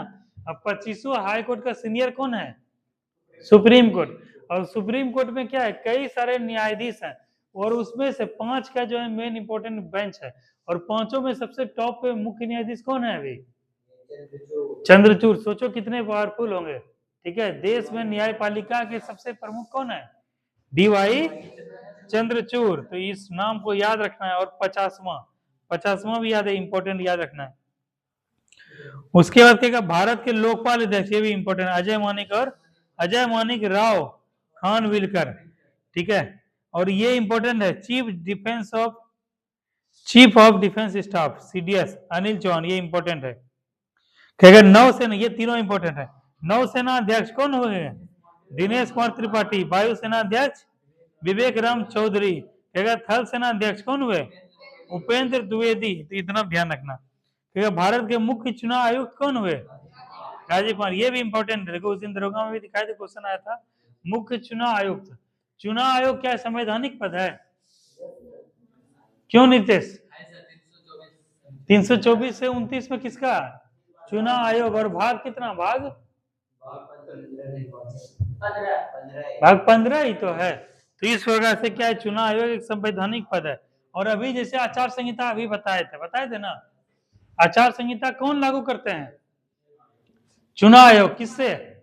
अन्य आयोग से परामर्श करके। जैसे 3 बेंच होता है, 3 लोगों से परामर्श किया कि नहीं चुनाव का अवधि, जैसे अभी झारखंड में क्या है, चुनाव आने वाला है ना, तुम लोग को पता है झारखंड का बॉर्डर सील है एकदम। मतलब बॉर्डर सील का मतलब क्या हुआ, वहां पुलिस का एक्टिविटी, प्रशासन एक्टिव हो गया है। क्यों? क्योंकि बिहार से क्या है कि कई सारे लोग, हो सकता है मैं भी क्या है कि कारतूस लेके चले जाए, बंदूक लेके चले जाए, या सप्लाई करें, या फिर कुछ घटना हो सकता है, या फिर यहाँ से पैसा वगैरह जाए, ठीक है, या फिर कुछ स्मगलिंग वाला चीज जाए, तो जिससे चुनाव क्या है प्रभावित हो सकता है। इसके लिए क्या है, चुनाव आयोग वहां पे सक्रिय है। और सबसे पावरफुल जो है चुनाव आयोग में, प्रशासन को, डीएम को दिया जाता है जिम्मेदारी, कि डीएम उसमें सबसे पावरफुल होता है। और डीएम के नेतृत्व में कई सारे जो होते हैं चुनाव के पदाधिकारी, मजिस्ट्रेट को वहां पे क्या किया था, नियुक्त किया था। मजिस्ट्रेट देख रेख करते हैं। तभी कोई झारखंड गए हाल में, गए हो वहां पे देखे पुलिस का एक्टिविटी ज्यादा था, तो वहां पे क्या हमेशा रैप टीम अलर्ट रहता है, रिजर्व एक्शन फोर्स। ठीक है, और क्या है कि बहुत सारा पुलिस वहां अभी एक्टिव रह जाए, क्योंकि किसी तरह का बॉर्डर पे कुछ कोई एक्टिविटी नहीं हो, तो इससे चुनाव कराए। जैसे ये वाला यहाँ से बॉर्डर शुरू होता है, यहाँ से भागलपुर से, ठीक है, फिर 35 से नीचे जाओगे, भागलपुर हो गया, बांका हो गया, जमुई हो गया, नवादा हो गया, गया हो गया, औरंगाबाद हो गया, और इधर रोहतास हो गया। ठीक है, और इधर थोड़ा सा कैमूर वाला भभुआ वाला पार्ट, ये बॉर्डर पूरा सील है अभी। मतलब कि आवागमन तो हो रहा है, लेकिन क्या है कि पुलिस को अधिकार, उसमें पुलिस को बहुत पावर मिल जाता है। पुलिस वहां डिक्की खुलवा क्या कर सकता है, चेक कर सकता है। और यहाँ पर भी इस वाले एरिया में बिहार पुलिस भी थोड़ा सक्रिय रहता है कि चुनाव में कोई किसी तरह का हादसा नहीं हो, कोई किसी तरह घटना नहीं हो। जैसे सोनाला में घटना हुआ था, मैं कुछ दिन 2-4 दिन पहले, क्या हुआ था, हाँ दुर्गा माँ का मूर्ति तोड़ दिया गया। अच्छा अब तुम हम लोग, हाँ बता रहे थे, हाँ शिव जी का तोड़ा था, नहीं दुर्गा माँ का। अच्छा ठीक है, अच्छा जो भी तोड़ा गया था, तो इससे क्या होगा नितेश तुम बताओ, इससे क्या हो सकता है? इससे जो है आपस में धर्म में विवाद हो सकता है, लोग क्या आपस में दंगा हो सकता है, आपस में लोग क्या भड़क सकते हैं। ठीक है, तो ये कुछ असामाजिक तत्वों का ऐसा क्रियाकलाप होता है। और सोनौला के कुछ देर के बाद क्या हो जाता है, बॉर्डर झारखंड शुरू हो जाता है, तो वहां पे देखे तुरंत कितना पुलिस फोर्स पहुंच गया। ठीक है, डीएसपी और बड़े बड़े लेवल के विधायक सब पहुंच गए शांत कराने के लिए, क्योंकि इसका प्रभाव जो है झारखंड में भी हो सकता है, वहां पर भी किसी तरह का है हिंदू मुस्लिम एकता में दरार हो सकता है। तो इस प्रकार से क्या है कि अभी कोई भी अगर एक बॉर्डर पे कुछ भी घटना होगा तो पुलिस पूरा सक्रिय रहता है। ये जिला प्रशासन के तौर पे, डीएम के तौर पे, और जो अभी राजीव कुमार हैं उनको सख्त निर्देश दिया गया है बॉर्डर पे कि किसी तरह का कोई तरह घटना नहीं हो, क्या है कि आप दोनों को वो कीजिए। इसीलिए प्रशासन को देखा जाता है, प्रशासन के लिए क्या है, दोनों अधिकारी बराबर हैं उसके लिए, और वो निर्देश देता है। तो ये इंपॉर्टेंट क्वेश्चन को ध्यान रखना। किधर गया जी, भारत के मुख्य चुनाव आयुक्त कौन है? राजीव कुमार। अभी यह जी आचार संहिता लागू हुआ था, और जब आचार संहिता झारखंड में क्या है, प्रशासन पावर क्या है, वैसे जो मुख्यमंत्री भी कौन है, हेमंत सोरेन है ना, हेमंत सोरेन जी हैं। और वो क्या है, कोई नया घोषणा नहीं कर सकते हैं, ठीक है, वो मैनिफेस्टो जारी कर सकते हैं कि अगर मेरा सरकार हुआ तो सबको क्या है, प्रत्येक युवाओं को क्या है कि 5,000 रुपया देंगे बेरोजगारी भत्ता, प्रत्येक महिला को 2,000 रुपया देंगे, बिजली का जो है 300 यूनिट फ्री कर देंगे, सबके घर में जो है ये कर देंगे, रोजगार जो है 5 लाख रोजगार दे देंगे, हर घर में एक रोजगार होगा। ये सब क्या है, मैनिफेस्टो जारी करेंगे, ठीक है, अपना सूची की सरकार बनने के बाद। लेकिन क्या है कि सरकार के तौर पे क्या है, कोई योजना लागू नहीं हो सकता है, कोई जो है कार्यक्रम का शिलान्यास नहीं हो सकता है, कोई घोषणा नहीं हो सकता, कोई फीता कट नहीं सकते हैं। ये सब क्या आचार संहिता में पूर्ण रूप से प्रतिबंधित हुआ था, तो यही आचार संहिता। तो यही चीज जो है राजीव कुमार है, तीनों को याद रखना। नौसेना अध्यक्ष कौन हुए, दिनेश कुमार त्रिपाठी। वायुसेना अध्यक्ष विवेक राम चौधरी। थल सेना अध्यक्ष उपेंद्र द्विवेदी। ये तीनों चारों नंबर पॉइंट इस जगह इंपॉर्टेंट है, याद रखना। क्वेश्चन पूछा जाएगा, भारत के मुख्य सूचना आयुक्त कौन है, हिराल समरिया। इंपॉर्टेंट नहीं है, केवल जानकारी के तौर पर को। ये इंपॉर्टेंट, राष्ट्रीय मानवाधिकार आयोग के अध्यक्ष विजया भारती सयानी। इसको भी स्टार मारो। अब हमको उधर से बताएगी सैमा, ये मानवाधिकार आयोग क्या होता है और आयोग के अध्यक्ष क्या होते हैं। जैसे हम लोग प्रतिवर्ष 10 दिसंबर को क्या मनाते हैं, मानवाधिकार दिवस। इसमें क्या मानव के अधिकारों के लिए क्या है, लोगों को जागरूक किया जाता है मानव का अधिकार। जैसे तुम लोग देखे होगे कचरा ढोने वाला, जैसे अभी बोला, इस सब का स्थिति क्या होता है, जैसे अगर कचरा ढोएगा तो क्या है, जैसे तुम लोग देखे होगे कहीं बीमारी प्रदूषण में क्या करते थे, आंख बंद कर लेते हो ना, मुंह कान ढकना से ढक देते हो, कुछ भी कर देते हो। लेकिन ये सब लोग जो है क्या करता है, रोज कचरा को उठाता है। इसको अगर इसका अधिकार का हनन हो रहा है कि नहीं, इसको भी तो बेहतर जीवन जीने का अधिकार है, हो रहा है ना। तो इसके लिए मानवाधिकार आयोग क्या करेगा, आवाज उठाएगा कि भाई कचरा बीनने वाले को, ठीक है, सफाई करने वाले को, या जिसका अधिकार का उल्लंघन, बच्चा सब, छोटा सा बच्चा जो 14 वर्ष के कम उम्र के देखे हुए गांव घर में होटल वगैरह में काम करने लगता है, या मिल वगैरह में, या कोई दुकान वगैरह में काम करने लगता है, उसका क्या अधिकार का हनन हो रहा है ना। तो बाल श्रमिक के रूप में काम कर रहा है, वहां पे क्या है, उसका आवाज उठाएगा, अधिकार का हनन हो रहा है। तो ये सब काम किसका है, मानवाधिकार का है, आयोग का। इसी आयोग के अध्यक्ष है कौन, विजया भारती सयानी। तो इंपॉर्टेंट है, याद रखना। कार्यवाहक मतलब क्या, तत्काल रूप में इनको दे दिया गया है, ये पूर्ण रूप से अभी नहीं है, जैसे किसी में कार्यवाहक नहीं है। ये क्या है, जैसे अभी राजीव कुमार क्या है, फिक्स है कि ये 25 में है और राजीव कुमार ही है। लेकिन कार्यवाहक के तौर पे जैसे क्या है कि कोई विभाग क्या खाली रहता है, तो जैसे क्या है दूसरे विभाग को दे दिया जाता है ना, मिलकर ज्वाइंट रूप से, तो उसी प्रकार से ये क्या इनको दिया गया है। तो पूछा जाएगा तो इस बात को ध्यान रखना, ये इंपॉर्टेंट नहीं है। सीबीसी इंपॉर्टेंट, स्टार मारो। केंद्रीय सतर्कता आयोग के अध्यक्ष कौन है, प्रवीण कुमार श्रीवास्तव। ये इंपॉर्टेंट, ये सारा इंपॉर्टेंट है जो करवा रहे हैं।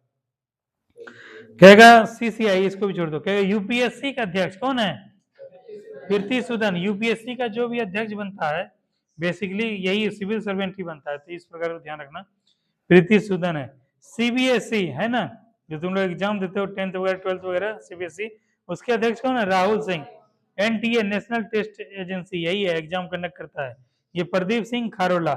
एसएससी का अध्यक्ष कौन है, राकेश रंजन। इसमें इंपॉर्टेंट यूपीएससी इंपॉर्टेंट है, एनटीए इंपॉर्टेंट है। और उसके बाद 16वां वित्त आयोग के अध्यक्ष, वित्त आयोग प्रति 5 वर्ष के लिए होता है, अरविंद पनगड़िया। इनके बारे में याद रखना, अभी नालंदा यूनिवर्सिटी बना है ना, जो नालंदा यूनिवर्सिटी जो विश्वविद्यालय यहाँ पर बना है राजगीर में, नालंदा में, वह जो किस मंत्रालय के अधीन है, विदेश मंत्रालय के अधीन है। और जो है उसके अध्यक्ष कौन है अभी, ये अरविंद पनगड़िया है। और पूछा जाएगा नीति आयोग के प्रथम उपाध्यक्ष कौन हुए, अरविंद पनगड़िया, इन्हीं को याद रखना। और 16वें वित्त आयोग के अध्यक्ष कौन है, बताओ, एक आदमी बताओ, इतना जिम्मेदारी है। करा 22वें विधि आयोग के अध्यक्ष कौन है, जस्टिस ऋतु राज अवस्थी। तो ये भी इंपॉर्टेंट पॉइंट, इसको भी ध्यान रखना। क्या इसरो के अध्यक्ष कौन हुए, एस सोमनाथ, अध्यक्ष एस सोमनाथ, ये भी स्टार करो। डीआरडीओ के अध्यक्ष कौन है, समीर वी कामत।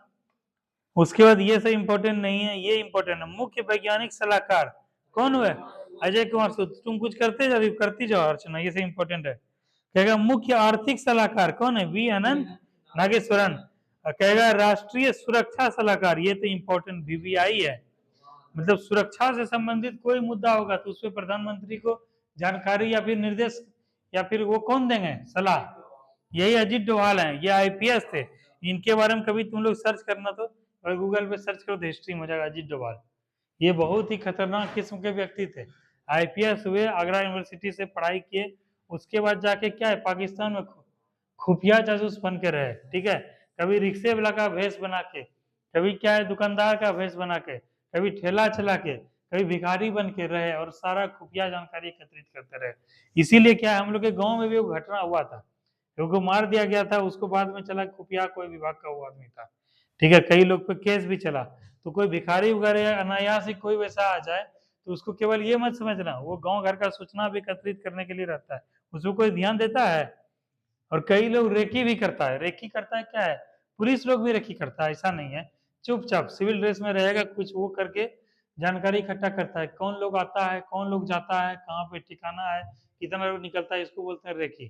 तो इस सब का जो बृहद पैमाने पर देश के लेवल पे करता है, तो इसके सबसे बड़े खुफिया विभाग के जो है सुरक्षा सलाहकार ये सब कौन हुए, अजीत डोभाल। इसको इंपॉर्टेंट है, वेरी वेरी इंपॉर्टेंट। एनएसजी जो कमांडो है उसके महानिदेशक कौन हुए, अनीश दयाल सिंह, ये भी इंपॉर्टेंट है। NIA national investigation agency, Sadanand Vasant. देखो एक चीज तुम लोग को रवि बताते हैं, इसमें देखो जो देखो हाईलाइट किया हुआ है ना, देखो जो लिखा हुआ हाईलाइट किया हुआ है नाम में, देखो डार्क है ना, जो डार्क सब है वो सब क्या हुआ, इंपॉर्टेंट है। क्योंकि जो पब्लिकेशन भी जो करता है देखो वही चीज है।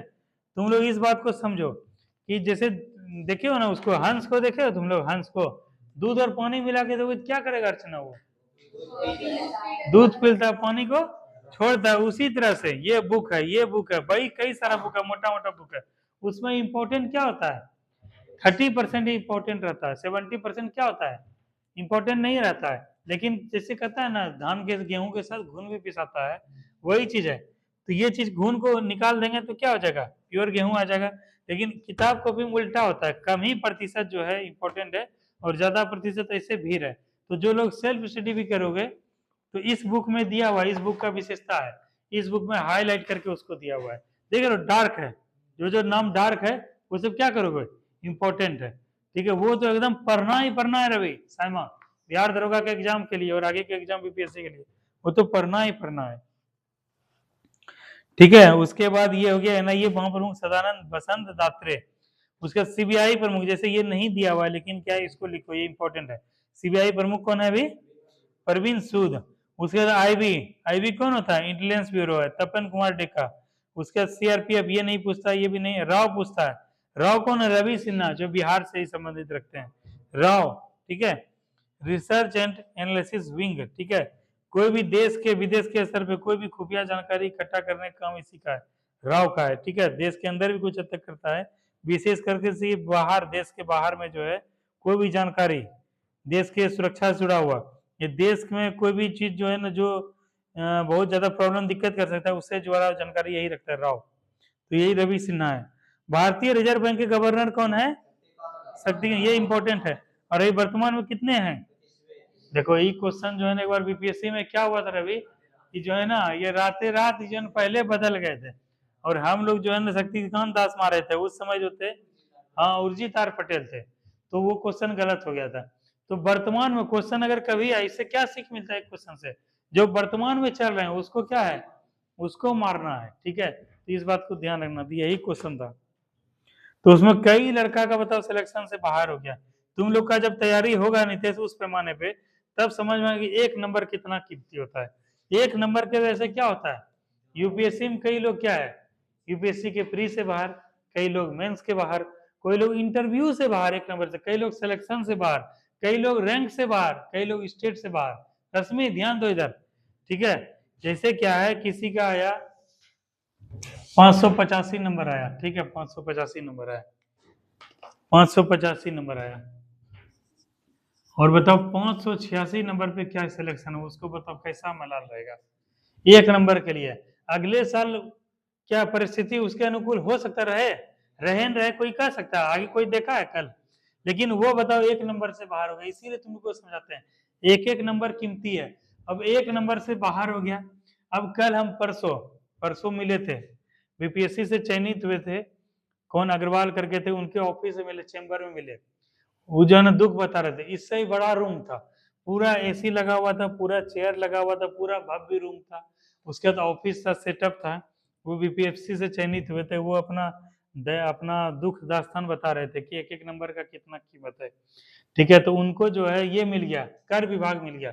एक नंबर अगर उनका ज्यादा होता तो उनको दूसरा विभाग मिलता और बेहतरीन विभाग मिलता।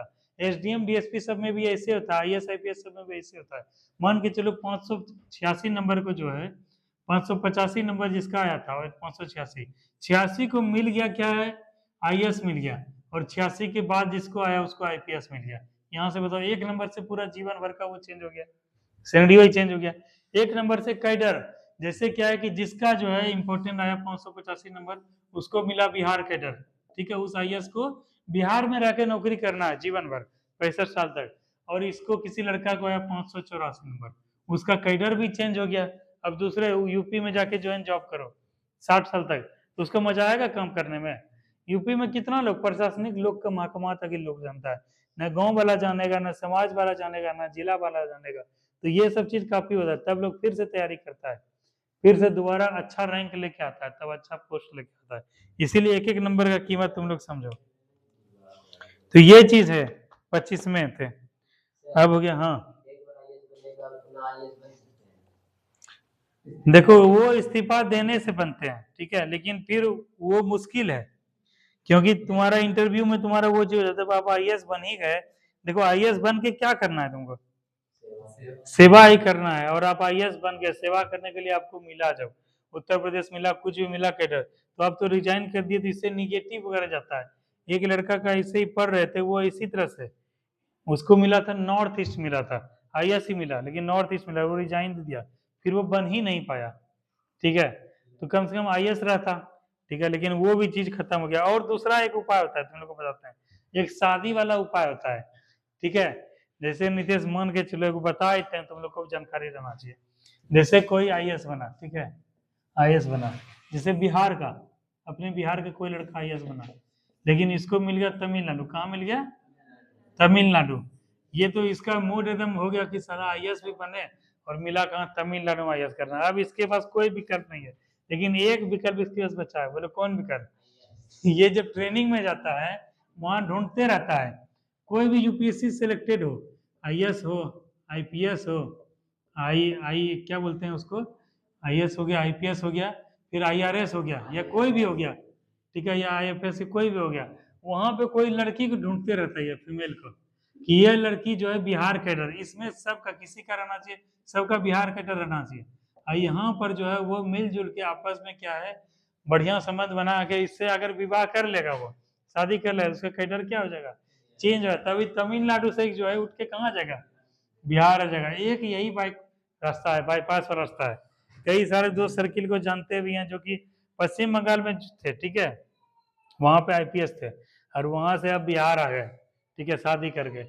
एक आदमी का नाम किसी का नहीं बोलेंगे, ठीक है, वो जो है दूसरे जगह थे, और जो है ना आईपीएस महिला यहाँ की थी, वो आईएएस बाहर के थे, वो शादी किए, अब उनको बिहार कैडर मिल गया। ठीक है, तो ये कैडर अपना चॉइस रहता है, आप तमिलनाडु कैडर चलना चाहते हैं या बिहार कैडर। अरे शादी भी होगा तो एक ही जगह रहोगे ना, पत्नी वहां रहेगी, पति यहाँ रहे, कैसे काम होगा।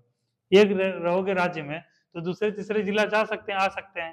तो ये सब सरकार कुछ प्राथमिकता आता है, तो ये चीज होता है। ठीक है, तो ये हो गया। एक बार टाइम देखना कितना हुआ, तो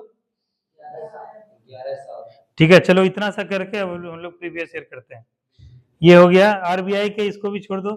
भारतीय स्टेट बैंक, ये भी वेरी इंपॉर्टेंट है। भारतीय स्टेट बैंक के अध्यक्ष कौन हुए, चल्ला श्रीनिवास सुल्लू शेट्टी।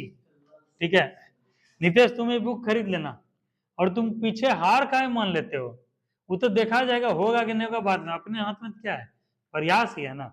अभी देखो इन्वायरमेंट वहां पे गांव में भी बहुत बढ़िया वो करवाएंगे, ठीक है, तैयारी करवाएंगे, कोशिश करो, एक साल को लक्ष्य रखो कि 2025 तक में हमको कुछ कर लेना। नहीं तो तुम्हारे पास इतना इतना जमीन है, इतना 4 लेन में गया है, इतना बढ़िया सब कुछ है, बिजनेस होगा जबरदस्त। एक साल बस मेहनत करो समझ के, ठीक है, नहीं होगा तो फिर किया जाएगा यही सब। इसीलिए एगो बुक ये खरीद लेना, अभी दरोगा का फॉर्म आएगा, भर देना, बीपीएससी का फॉर्म का डेट खत्म हो गया, भर देना एक बार, कम से कम जीवन में रहेगा ना, एक बार बीपीएससी का एग्जाम दिए थे, भरे तो होना ना बात का बात है, ठीक है, लेकिन कम से कम भरो, एक बार मेहनत करो समझ के।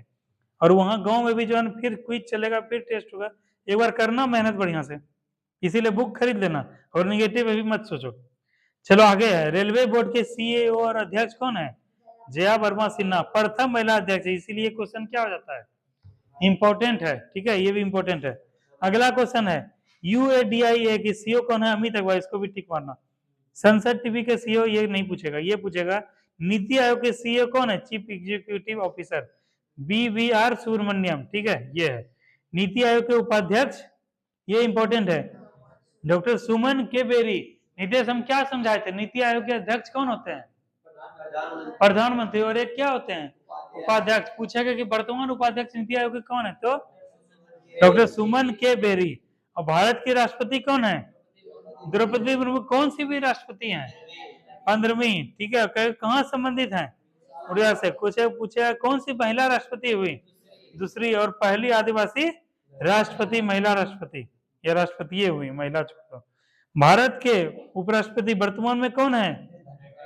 जगदीश धनखड़। ठीक है, कम में है 14वें हैं। ठीक है, और अभी जो चल रहा है लोकसभा का अध्यक्ष अभी कौन है? 18वीं के ओम बिरला। ठीक है, 18वीं लोकसभा के प्रोटेम स्पीकर पढ़ाए थे कौन थे? भर्तृहरि महताब। ठीक है, उसके बाद पूछेगा, जैसे इसके बारे में तो पहले ही पढ़े थे, हमको उधर से साइमा बताएगी। साइमा, ये प्रोटेम स्पीकर क्या होता है बताओ? ये क्वेश्चन कई बार दिखा है, बीपीएससी में भी आया है, बिहार दरोगा में भी आया है। प्रोटेम स्पीकर होता क्या है? जो मतलब वोटिंग नहीं कर सकते, वो बोलता है। वो तो सीएजी होते हैं, कैग होते हैं, कैग नहीं, महान्यायवादी होते हैं वो, अटॉर्नी जनरल। वो तो बोल सकते हैं, किसी भी सदन में बोल सकते हैं, लेकिन भाई वोटिंग नहीं कर सकते, वो अटॉर्नी जनरल हुए। ठीक है, अब इधर से बताओ। हाँ देखो, तुम पढ़ी थी, तुम उसमें क्लास आते थे, देखो इसको याद है, इसके हम पापा को बोले हैं। ठीक है, तोरा बोली दे छो, तोरा खाली क्लास मिस नहीं करना चाहिए। अभी कितना वैकेंसी अभी से?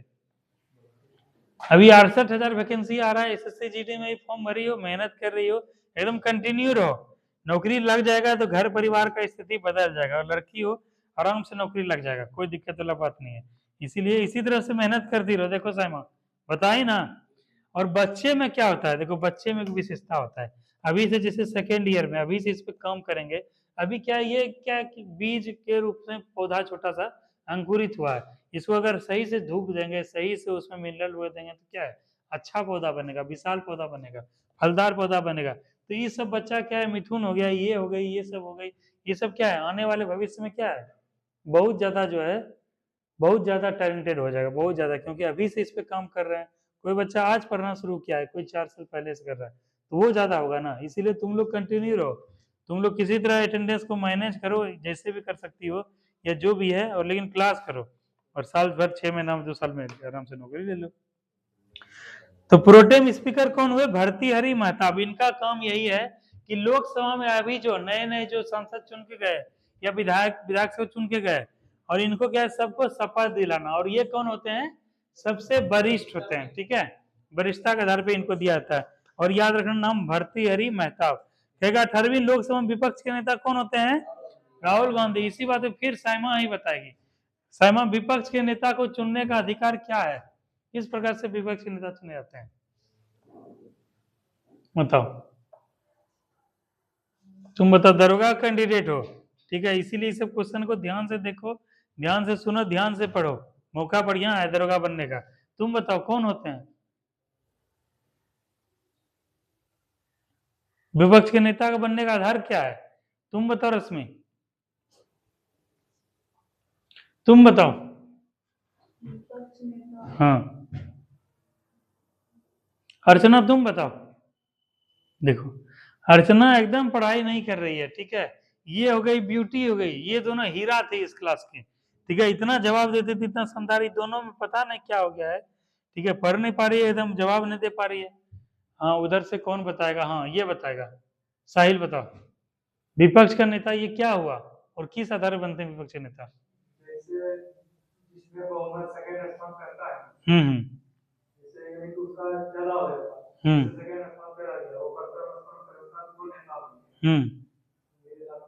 वो तो विपक्ष हो गया। ठीक है, जैसे क्या है, जो चुन के गया, ठीक है, वो क्या हो गया, अपना अगर वो सिद्ध कर दिया, बहुमत सिद्ध कर दिया, तो वो तो नेता हो गया। वही सरकार बन गया उसका, तो वो तो चलो पक्ष का नेता हो गया, वह सरकार हो गया। लेकिन यहाँ विपक्ष के नेता का जो सेकेंड नंबर पे आया, लेकिन एग्जाम में क्वेश्चन पूछा जाएगा विपक्ष के नेता बनने का आधार। नितेश तुम बताओ, तुम बताओ दीपक, ये दीपक भी बताओ गुरु गोबर हो गया है।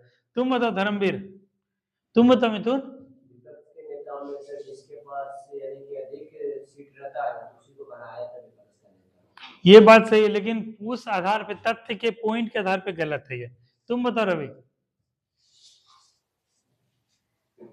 कुल वैध मतों का अगर उसको 10% से अधिक, हम देखो ये लड़का सही बोला।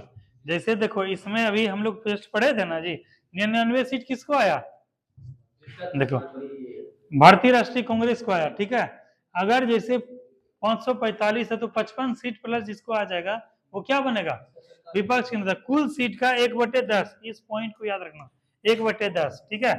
1/10 यही रखना। जैसे अभी बिहार में विधानसभा में कितना सीट है, 243, मतलब 243 मल्टीप्लाइड बाय 1/10 कर दो, कितना हो गया, ऑलमोस्ट 25 हुआ, 25 हुआ। मतलब क्या है, जिसको 25 से ज्यादा सीट हो गया वो क्या हो गया, विपक्ष का नेता। अभी लोकसभा में विपक्ष का नेता कौन है, ये सॉरी विधानसभा में, बिहार विधानसभा में तेजस्वी यादव है ना, तेजस्वी यादव। तेजस्वी यादव को 75, 74, 73 सीट आता, लेकिन सरकार बना था एक बार, लेकिन फिर सरकार से क्या हो गया, बाहर हो गया। अभी भाजपा और जदयू का अलायंस हो गया, गठबंधन हो गया ना, तो ये अभी वर्तमान में कौन है, तेजस्वी यादव, विपक्ष के नेता। और विपक्ष के नेता को उतना पावर मिला था जो कि क्या है, एक कैबिनेट मंत्री को मिला था, इस बात को ध्यान रखना। हाँ, सुरक्षा, वेतन, भत्ता सब कुछ मिलता है, सुविधा सब कुछ मिलता है ना। राज्यसभा में सदन के नेता जेपी नड्डा इंपॉर्टेंट है। राज्यसभा का अध्यक्ष सभापति, राज्यसभा के ये तो जगदीश धनखड़ पर याद है। राज्यसभा के उप सभापति हरिवंश नारायण सिंह, ये भी इंपॉर्टेंट है। राज्यसभा के महासचिव, ये इंपॉर्टेंट है, प्रमोद चंद्र मोदी, पीसी मोदी बोलते हैं। लोकसभा के महासचिव उत्पल कुमार सिंह, लोक लेखा समिति के अध्यक्ष, पराक्रम समिति के अध्यक्ष संजय जायसवाल, ये इंपॉर्टेंट, ठीक है। तो आज इसको इतना ही रखते हैं, अब थोड़ा प्रीवियस ईयर देखते हैं।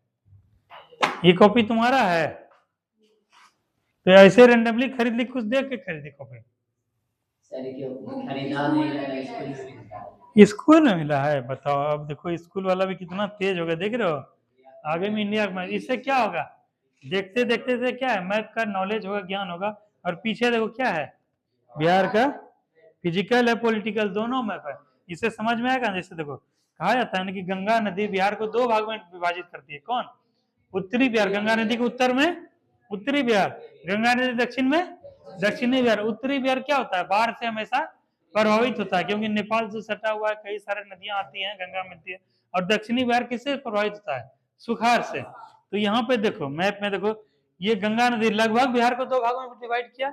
इधर से ऊपर उत्तर बिहार के मैदान, दक्षिण बिहार के मैदान। देखो यहाँ भी नदी है, लेकिन क्या है कि यहाँ पठारी वाला एरिया है और उस प्रकार से नदी नहीं बहता, और यहाँ सालों भर लगभग नदी बहता है। तो इसी दोनों को नदी जोड़ो परियोजना चल रहा है। उत्तर बिहार का पानी को दक्षिण बिहार पहुंचाया जा रहा है, ताकि कृषि के लिए, पानी पीने के लिए, सबके लिए सुलभ हो। सबको देखा करो, ठीक है। बिहार में कौन कौन सा जिला कहाँ है, तुम्हारा जिला कहाँ है, भागलपुर, देखो तो बताओ तो, भागलपुर कहाँ है, ठीक है। पूर्णिया कहाँ है, अभी बड़े दिन पूर्णिया का संसद, अच्छा ठीक है। सुपौल जिला सबसे ज्यादा प्रभावित होता है बाढ़ से, कोसी नदी के समस्या से। सुपौल जिला किधर है, देखो तो, कोसी नदी किधर से बहता है, हाँ। तो सुपौल कहाँ पर रहेगा, सुपौल यहीं पर है। अभी जैसे उस दिन पढ़ाए थे, उस दिन स्टेटस भी लगाए थे। अच्छा ये बताओ, ये वाल्मीकि टाइगर रिजर्व VTR, ये कहाँ पर है, बिहार में थे, बिहार में किस जिले में है, पश्चिमी चंपारण। ढूंढो पश्चिमी चंपारण कहाँ है, यहाँ पश्चिमी चंपारण। महात्मा गांधी सबसे पहले जो है भारत से शुरू किया 1917 का, ठीक है। लेकिन उस समय चंपारण था, अभी वो तत्कालीन में मोतिहारी है, और मोतिहारी किसका हेडक्वार्टर है, पूर्वी चंपारण का, ठीक है। अभी जैसे उस दिन हम लोग पढ़े थे कि गया जी के बारे में पिंडदान किया था गया में, तो गया कहाँ पर है, ढूंढो तो गया कहाँ पर है, हाँ ये है गया। इसी तरह देखा करो, जैसे क्या है कि मखाना जो है, जैसे क्या है कि मुजफ्फरपुर का क्या प्रसिद्ध है, लीची। मुजफ्फरपुर ढूंढो कहाँ, मुजफ्फरपुर, देखो यहाँ है मुजफ्फरपुर, ये अपना भागलपुर है, ठीक है। अच्छा ये बताओ बिहार का राजधानी कहाँ है? पटना। और पटना देखो जरूरत कहाँ है? पटना, यहाँ पटना। इसी तरह इसको मैप को देखा करो। चलो हो गया। अब चलो हम लोग करते हैं थोड़ा सा प्रीवियस ईयर दरोगा का क्वेश्चन करते हैं।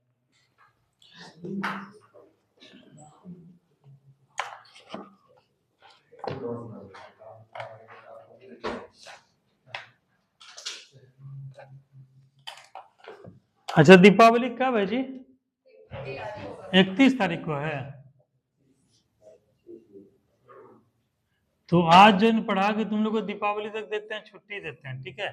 घर में रिवीजन करना, नोट्स वोट्स बनाना, ठीक है? नेहा, अर्चना, नेहा तो नहीं है, तुम्हारे पास समय नोट्स बना है? बना रही हो ना, वेरी गुड। तुम लोग के पास, तुम दोनों बहन के पास? हाँ तुम्हारे पास रश्मि, तुम्हारे पास साहिल?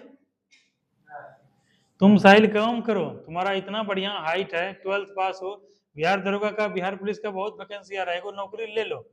नौकरी ले लोगे ना तो बढ़िया हो जाएगा, ठीक है? इसीलिए मेहनत थोड़ा करो, 1 ही साल पढ़ो, तुमको ज्यादा नहीं बोलते हैं, 1 साल में नौकरी दिलाने का काम मेरा, तुम्हारा जिम्मेदारी खाली पढ़ना, डेली आना, देखना, दिखाओ जरा तो।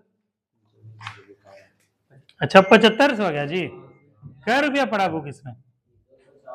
240 रुपया पड़ा, ठीक है। देखो कितना बढ़िया। इसको रवि क्या करना है तुमको? डेली एगो पर बनाना ही है, चाहे आंधी आए, चाहे तूफान आए, चाहे कुछ भी हो, बाढ़ आए, कुछ भी आए, डेली एगो सेट, एक सेट मिनिमम, एक सेट क्या करना है? मारना है। और एग्जाम तक, अगले 1 साल तक मारते रहना। जैसे इसमें सेट कितना है? 150, यानी 3 महीना में ये क्या है, लेकिन उसको 2 महीना में खत्म करना है। 150 सेट को 2 महीना। दरोगा का एग्जाम कब है? 1.5 महीना में हो जाएगा ना? उससे पहले कोशिश करो खत्म करने का, लगभग 2 से 3 सेट मारोगे तो खत्म हो जाएगा ना। और उसके बाद जो गलत होगा उसको क्या करोगे?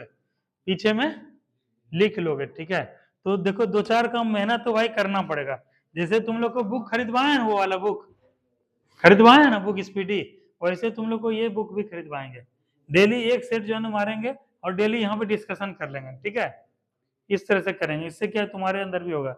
लेकिन दीपावली के बाद से, छठ के बाद से इस पे हम लोग काम करते हैं, क्योंकि हम लोग को समय कम है और नोटिफिकेशन देखो 5 लाख से ज्यादा वैकेंसी आने वाला है, तो ज्यादा मेहनत करना पड़ेगा दीपक, तब होगा, ठीक है? इसीलिए ये सेट भी खरीदा, पैसा तुम लोग जमा करके रखो, मेला देखने के लिए मिलेगा ना सबको, पैसा मिलता है ना सबको, 200 400 500 अर्चना, तो क्या करना है? पैसा को बुक खरीदना है। अगर उसके बाद अभी बुक पे इन्वेस्ट करोगी तो यही बुक जो है तुमको क्या है, सामान देगा, पैसा देगा, मेला खरीदवाएगा, कपड़ा खरीदवाएगा, घर बनवाएगा, सब कुछ करवाएगा। इसीलिए मेला के समय इस पैसा को जमा करके रखना कि उसके बाद खरीदवाएंगे सबको बुक, और डेली यहाँ पे डिस्कशन कर लेंगे, डेली 1 सेट 2 सेट, ठीक है? सबको बहुत फायदा मिलेगा। चलो अब थोड़ा सा बिहार दरोगा का क्वेश्चन हम लोग करते हैं। बहुत क्वेश्चन कर लिए फिर भी दरोगा का हम लोग।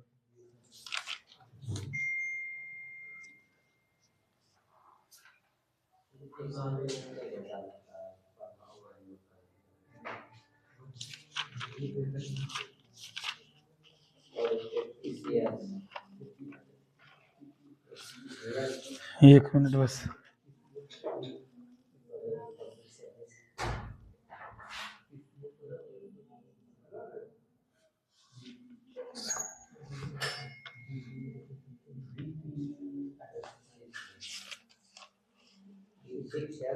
सिंपल, इतना परेशान लेट हो गया कैसे? ओह बारिश, तो सुबह से हम सोच रहे छुट्टी दें कि क्या करें, फिर कहे कि नहीं नहीं पढ़ाई देते हैं। देखो एक क्वेश्चन जो है, तुम लोग को एक क्वेश्चन हम देते हैं, ठीक है? उसको जिसमें लिखना नहीं पड़े वही क्वेश्चन देंगे।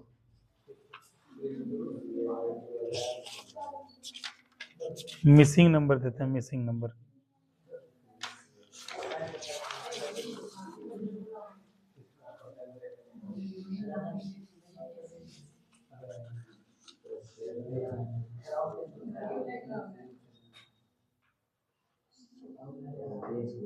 चलो ये वाला क्वेश्चन का जवाब तुम लोग देना, तो फिर करते हैं, रुको थोड़ा मिटाने दो। एक क्वेश्चन है जो कि दे रहे हैं तुम लोग को, एक क्वेश्चन है, ये सब क्वेश्चन आता है, तो दिमाग लगाना, ठीक है? खास करके तुम दोनों तीनों, ये सब तो बना देगा। एक क्वेश्चन जरा देखो,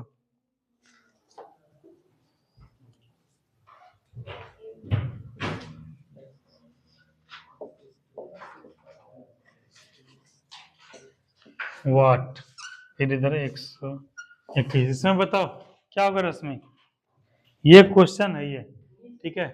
नहीं नहीं बोल रहा है, इसमें ऑप्शन देते हैं, ये क्वेश्चन है, बोल रहा है कि जो है मिसिंग नंबर को पहचान करें, इसमें क्या होगा? ऑप्शन दे रहे हैं ABCD।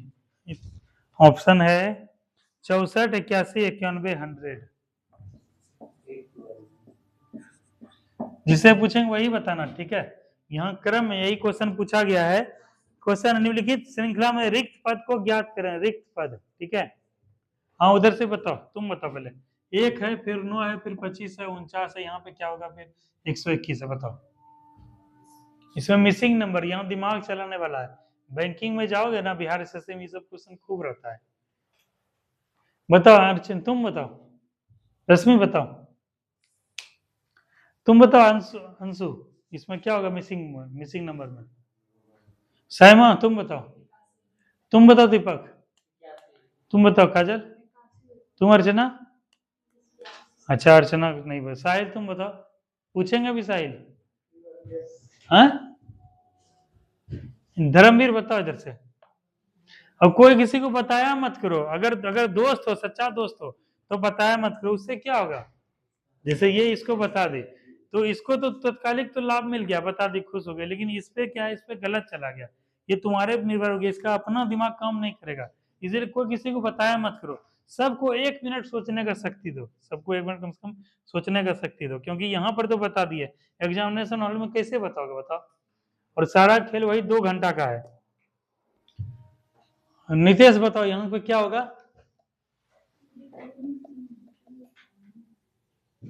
अंशु बताओ, रवि बताओ क्या होगा? क्या होगा? देखो यहाँ पे देखो, समझो तुम लोग, रेड कलर का मार्कर है, 1 का क्यू क्या हो जाएगा? 1 मतलब 3 का, सॉरी स्क्वायर, 3 का स्क्वायर, 5 का स्क्वायर, 7 का स्क्वायर, उसके बाद देख रहे हैं बढ़ रहा है 1 + 2, ये जब भी होता है एक फ्लो में होता है, एक ही फॉर्मेट में होगा, इसका यही पहचान है। 1 में +2 जोड़े तो 3 हो, 1, 3, 5, 7, 9, 11, 11 का स्क्वायर क्या हो जाएगा? 121, तो 9 का स्क्वायर क्या हो जाएगा? 9 से 81। तो समझे, ये क्वेश्चन बहुत आसान क्वेश्चन है, ये जब भी होगा एक ही फॉर्मेट। 3 + 2 5, 5 + 2 7, 7 + 2 9, 9 + 2 11, ठीक है। तो 1 + 2 3, 3 + 2 5, 5 + 2 7, 7 + 2 9, 9 2 11, ठीक है। तो इसी प्रकार से ये क्वेश्चन हो जाएगा, ठीक है। एक क्वेश्चन और देते हैं, फिर दरोगा हम लोग देखेंगे। इसमें एक चीज ध्यान में, हमेशा एक ही फॉर्मेट में होता है।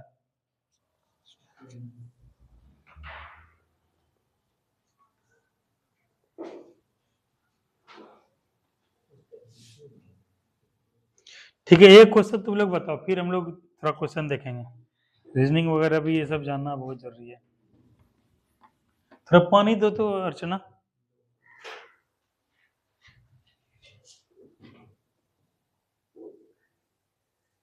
बस धर्मवीर, तुम्हारा नोट्स बन रहा है जी? धर्मवीर,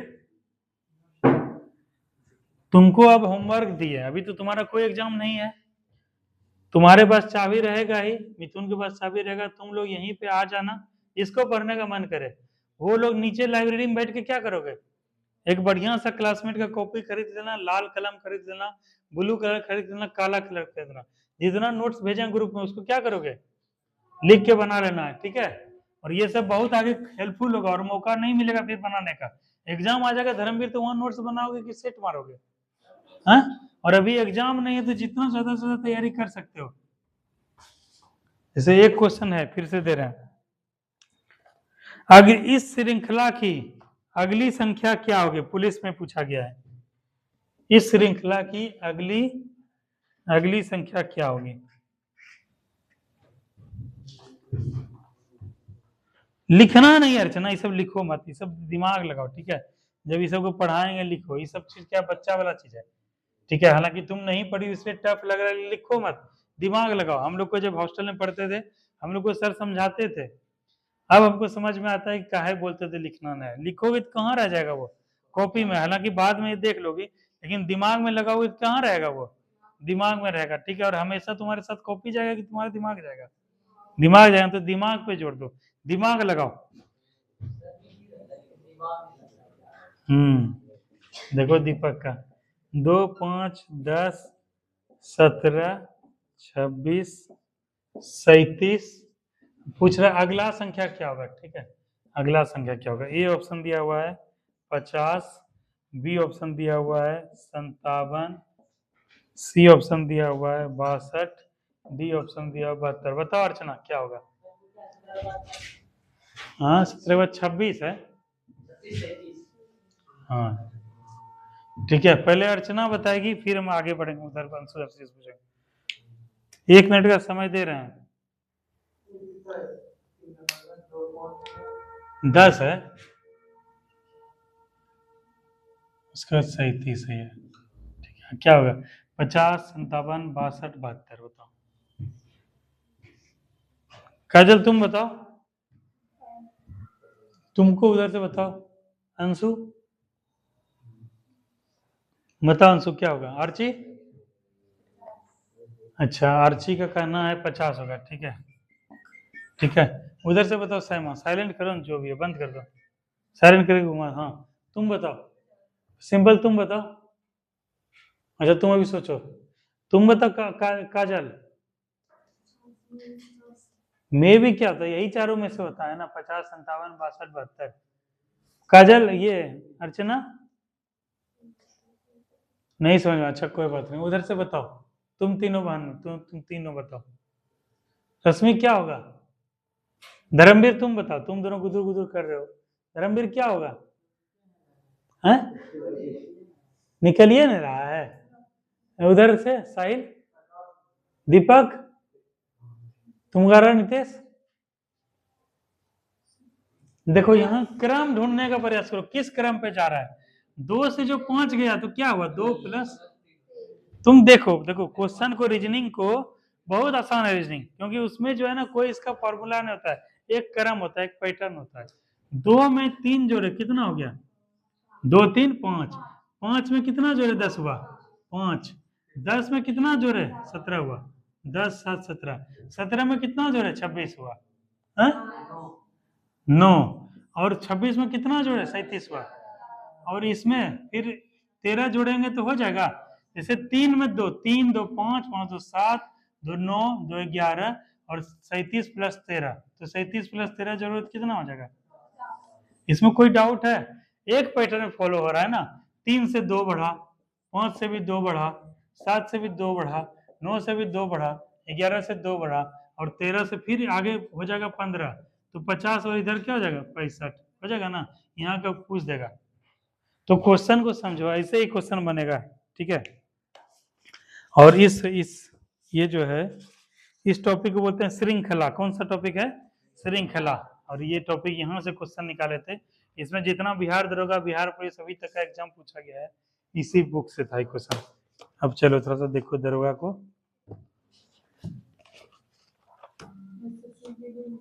हाँ एसएससी जीडी में आता है, बीपीएससी बिहार एसएससी में तो भर भर के आता है। ठीक है, सब जगह आएगा इस ऐसा क्वेश्चन, और बिहार दरोगा में तो खूब आता है। जैसे उस दिन बताए भी थे, जैसे उस दिन बताए थे, देखो ये वाला क्वेश्चन था ना, यदि कूट भाषा को ब्रांच को ये लिखा जाता है, इसको क्या लिखा जाएगा। देखो यहाँ पे ब्रांच लिख दिए, ब्रांच से बी से देखे, बी में ई, बी के बाद ई आया कितना 3 के बाद, आर के बाद जो है पी आया 2 माइनस हुआ, फिर यहाँ 3, तो +3 - 2 +3 - 2 +3 - 2, वही पैटर्न को इसमें फॉलो कर देंगे तो वही आंसर हो जाएगा। सब देखो खूब आता है क्वेश्चन।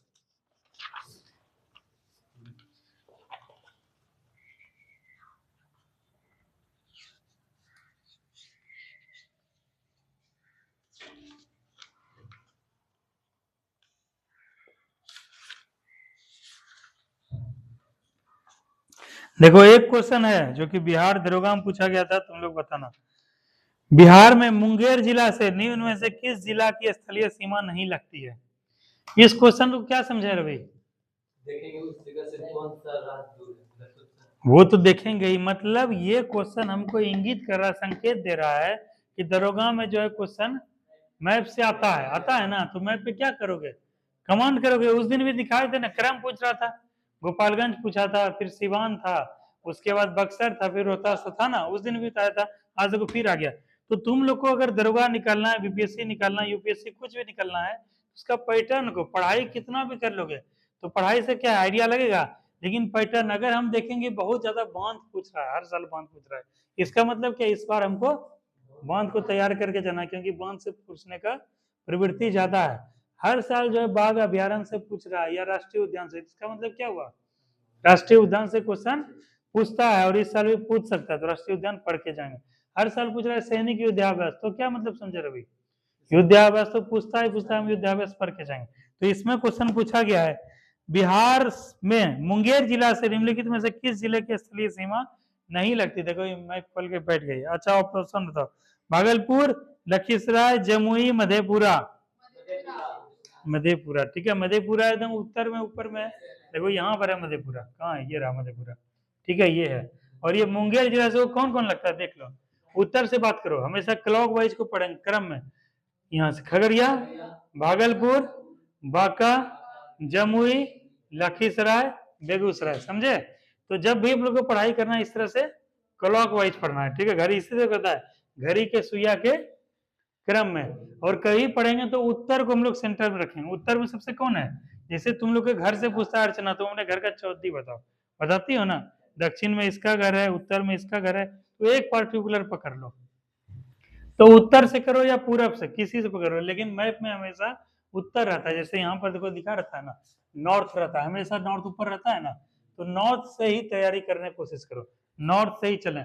तो नॉर्थ से चलेंगे हम लोग यहाँ मुंगेर से, तो मुंगेर के सबसे नॉर्थ में क्या है, ऊपर में खगड़िया है, ठीक है, साइलेंट कर दो, खगड़िया है, खगड़िया के बाद क्लॉक वाइज चलेंगे, खगड़िया के बाद क्या है, भागलपुर, ठीक है, उसके बाद कौन है, अभिषेक जी हैं, देखे जरा बात करते हैं, उसके बाद क्या है, बांका है,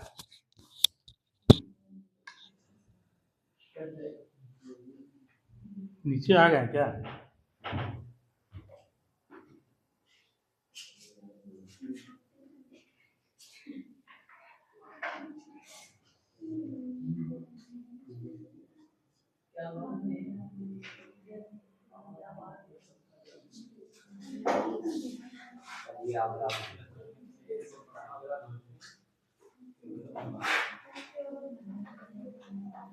चलो 11:35 हो गया, 5 मिनट के बाद ही से फोन करेंगे।